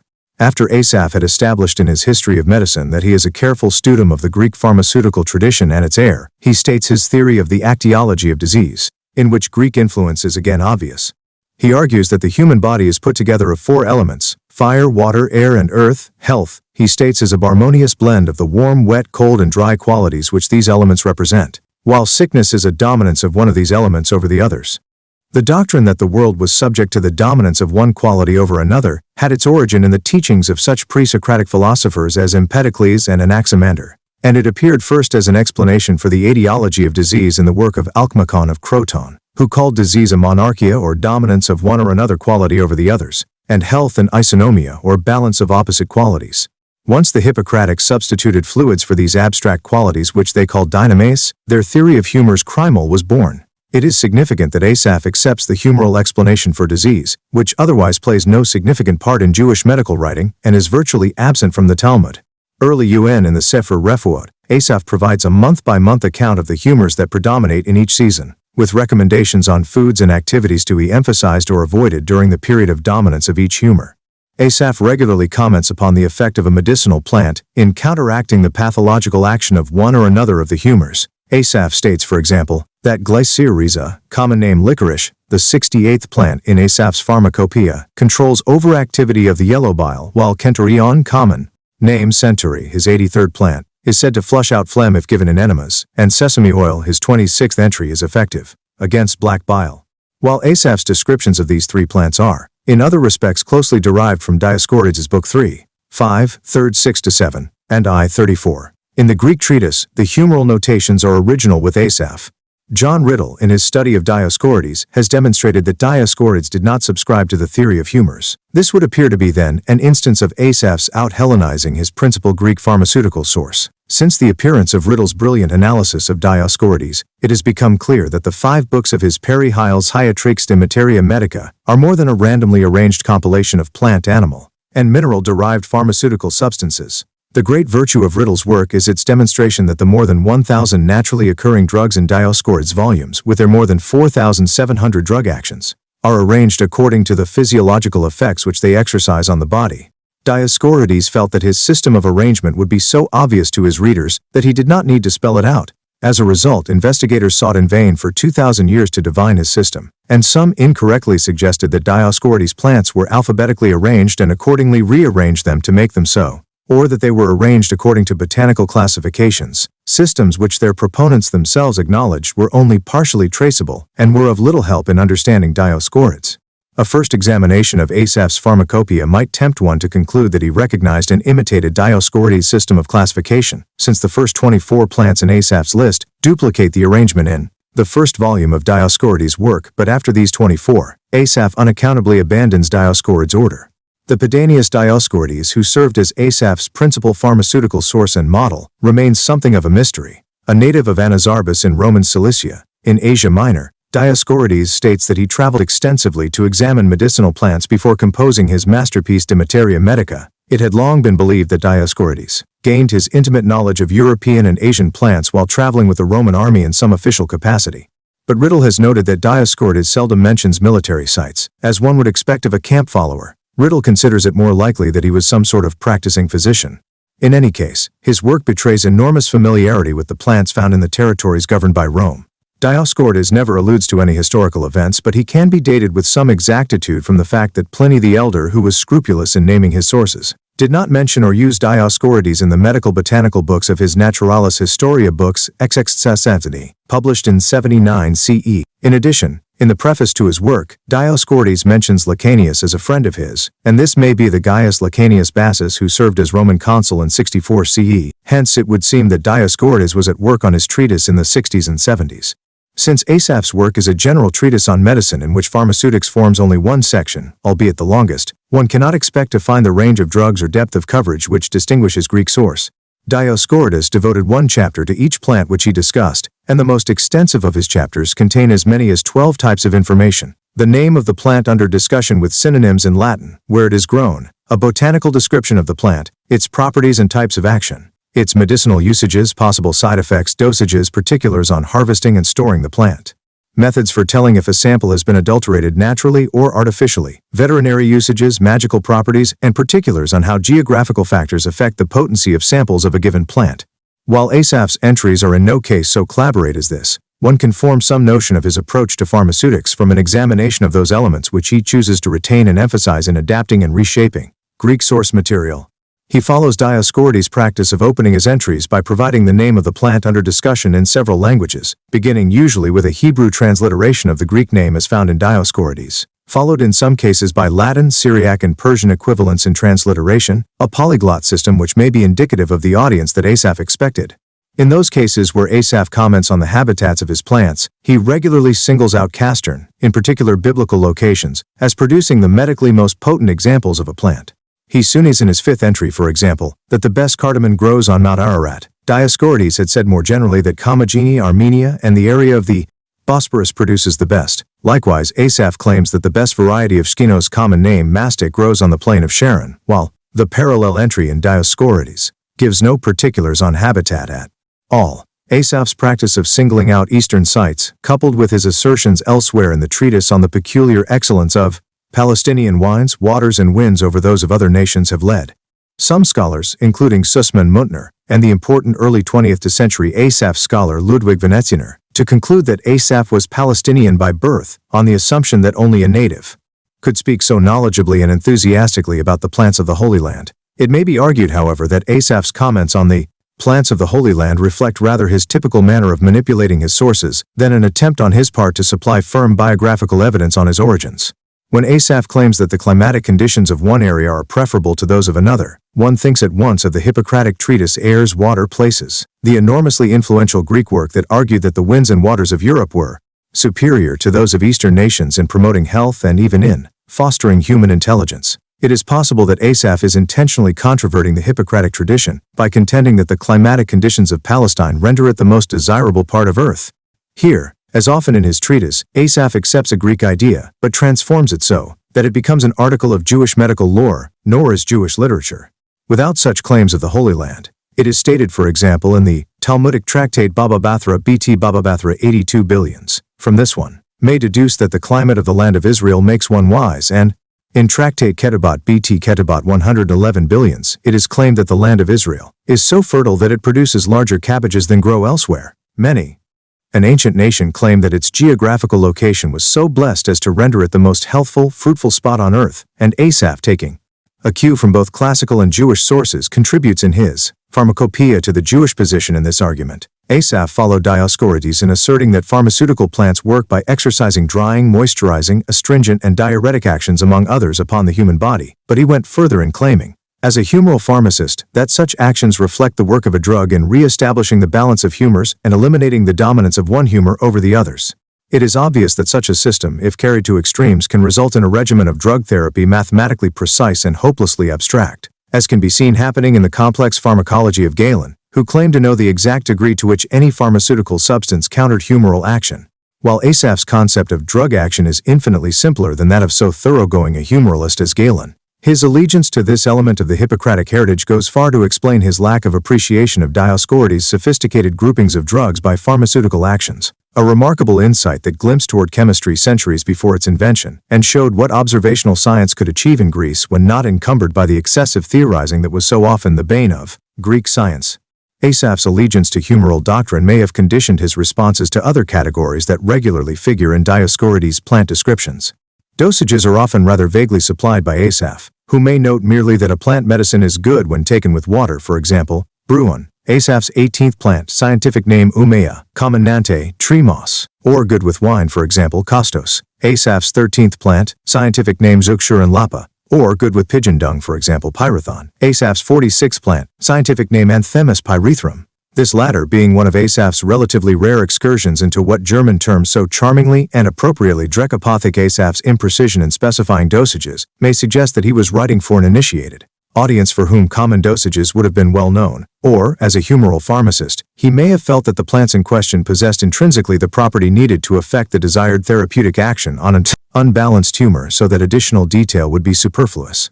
In each of the parallel discussions of these plants in Dioscorides I, 21:1, 16 and 3rd 73 respectively, the Greek author is more specific on dosages. Asaph occasionally mentions adverse side effects of his plants, but his information is derived from Dioscorides in such cases. In a number of instances, Asaph advises that excessive amounts of a plant remedy cause headache, as in the case of the plant Meon, scientific name Meon athematicum, common name Spigne, the third plant in both his list and that of Dioscorides. Asaph shows no interest in veterinary medicine, although it was well understood by ancient medieval writers that many drug substances effective in treating human ailments were equally useful in handling the afflictions of animals. Veterinary medicine is a prominent feature in the writings of certain Roman scientific authors, including Varro and Pliny, and indeed Roman science seemed to have surpassed the Greek in at least this branch of medicine. The veterinary observations of Dioscorides are restricted to cases of mange and itch, but Asaph does not duplicate Dioscorides' observations in his adaptations of the Greek author's discussions of plants that cure these ailments in humans. Asaph shows even greater hesitation than does Dioscorides in attributing magical properties to plants, although Dioscorides, apparently for the sake of completeness, occasionally reports that some say a plant is effective if worn in an amulet, or if merely stepped on or held in the hand, or if touched to the body under a full moon. He is always careful to indicate that he does not himself accept such notions. In this he is representative of the best rational spirit of Greek science, and he held out against the increasing attraction which magic held for educated citizens of the Roman Empire in the second half of the 1st century CE. Asaph follows him in his silence on amulets, incantations, and other trappings of magic healing which are mentioned even in the Talmud. The feature of Asaph's Pharmacopoeia most intriguing to the modern reader is his enumeration of the illnesses against which his plants are effective, for despite considerable difficulties in identifying certain of his plants, and in determining in some cases what ailments he is describing, difficulties which modern scholarship has encountered in analyzing classical pharmaceutical writers as well, it is in the information which he provides on the healing properties of his plants that Asaph's personality and fervent attachment to his religious faith are most clearly evident. Asaph at times contradicts or supplements his Greek sources, or chooses to emphasize only certain therapeutic actions of his plants while omitting other types of information included in his Greek sources. Original observations on drug actions appear to be derived from Asaph's own work as a physician, and these, taken together with his deviations from his Greek sources, reveal that Asaph took a special interest in the treatment of certain segments of the patient population, a fact which does not seem to have been remarked upon by students of the Sefer Refuot. Some of Asaph's plants remain unidentified, for example Sandaros, his 20th plant, and Anacarion, his 58th, which, despite their Greek-sounding names, are not mentioned in Dioscorides or Galen, and Asaph is all too frequently imprecise in indicating the condition he has in mind. The plant pentaphyllin, common name cinquefoil, his 89th entry, is said to relieve all sorts of swellings. Dioscorides 30:42 is quite specific on the numerous medicinal usages of pentaphyllin. At the same time, the number of medical conditions catalogued in Asaph's pharmacy is rather limited, and many plants seem to have been specifics for the same ailments. Since Asaph's 123 plants are only a small sampling of the more than 1,000 in Dioscorides, one wonders whether Asaph's selection reflects the specific health problems of the audience for which he wrote. In his consideration of this question in the case of Dioscorides, John Riddle remarks, "The ancients and medieval peoples must have been especially vulnerable to snake, scorpion, mad dog and viper bites judging by the attention given them and the number of ways to prevent or to counter them." 31 of the 123 plants in Asaph are said to be antidotes for snake and scorpion venom, and one type of information which Asaph most consistently supplies if it is not found in Dioscorides is how a given plant remedy affects snakes. In his description of Artemisia leptophyllon, common name southernwood, discussed in Dioscorides 3rd, Asaph offers the interesting observation, not found in the Greek, that if this plant is rubbed on the walls of a room, no snake will enter the room if it has taken note of this fact, but if it has inadvertently entered, it will leave as soon as possible on seeing the plant. Fred Rosner, in his book Medicine in the Bible and the Talmud, notes how often snakes and serpents are mentioned in Jewish literature, and Asaph's peculiar preoccupation with the subject may reflect a Jewish source no less than a classical one. Other emphases of Asaph suggest that his treatise, however dependent upon pagan science it may be, is a work thoroughly Jewish in outlook, and warmed by a sympathy for humanity which one would seek in vain in even the best of Greek science. The fact that 36 of his 123 plants are said to aid in female complaints, most especially in correcting cases of menstrual dysfunction, is a reflection of the importance which such questions have in Jewish law. More significantly, however, Asaph demonstrates a special concern for the welfare of the more vulnerable segments of the patient population, namely the aging and the poor, this sense of charity seems to have been a primary motivating factor for Asaph in composing his treatise, and it led him to supplement his syllabus of plants with an appendix of plant remedies which a physician may recommend especially to the poor, for these plants, he notes, are procured easily and without much expense. This is certainly in marked contrast to the spirit of Hippocratic medicine, which seems to have been intended for an aristocratic clientele. It is known as well that Galen's patients came from the highest strata of Roman society, indeed from the imperial family itself, while the Hippocratic physician is enjoined, in the various deontological treatises of the Corpus Hippocraticum, to be upright and honest in his dealings with patients and not to exhibit any sort of unclean behavior toward freeman or slave. He is nevertheless cautioned not to look like a poor person in his manner of dressing, since clients will have no confidence in such a physician. Even the famous Hippocratic Oath, considered the high point of Greek medical ethics, betrays no particular concern for the poorer classes. Asaph, on the other hand, heeds the Talmudic injunction that medical treatment should not constitute a hardship for the needy. He would have recalled the Talmudic tale of the physician Abba Bt Tanit 21 billions, who had a money box in his examining room, in which his patients could leave what they could without embarrassment. A characteristic tale of a physician who treated the learned without fee and who gave money to his poorest clients rather than accepting it from them. I was with such a model in mind that Asaph added a special plea for the poor in his reworking of the Hippocratic Oath, enjoining them, "Do not harden your heart against the poor and needy, rather have compassion upon them and heal them." To make certain that no aspect of the care of the needy is neglected, Asaph organizes his Medicina Pauperum by illness rather than by plant name, as he had done in his extended coverage of medicinal plants. Before leaving this section of his treatise, Asaph reminds his pupils again, in a kind of repetition of his instructions to them in his oath, that he had recommended to them that they treat the poor without charge, and that they deal with them lovingly. Even so apparently impersonal a document as a pharmaceutical catalog is warmed by a generosity of spirit that links Asaph to a tradition as important to his work as the borrowed science that constitutes so much of his material. There is more then to Asaph's Pharmaceutics than just endless prescriptions. Much work remains to be done before any part of Asaph's treatise can be fully understood. Very probably, a knowledge of Indian and Mesopotamian medical sources, to which Asaph alludes in his History of Medicine, will need to be joined to a knowledge of classical theory in elucidating some aspects of the work.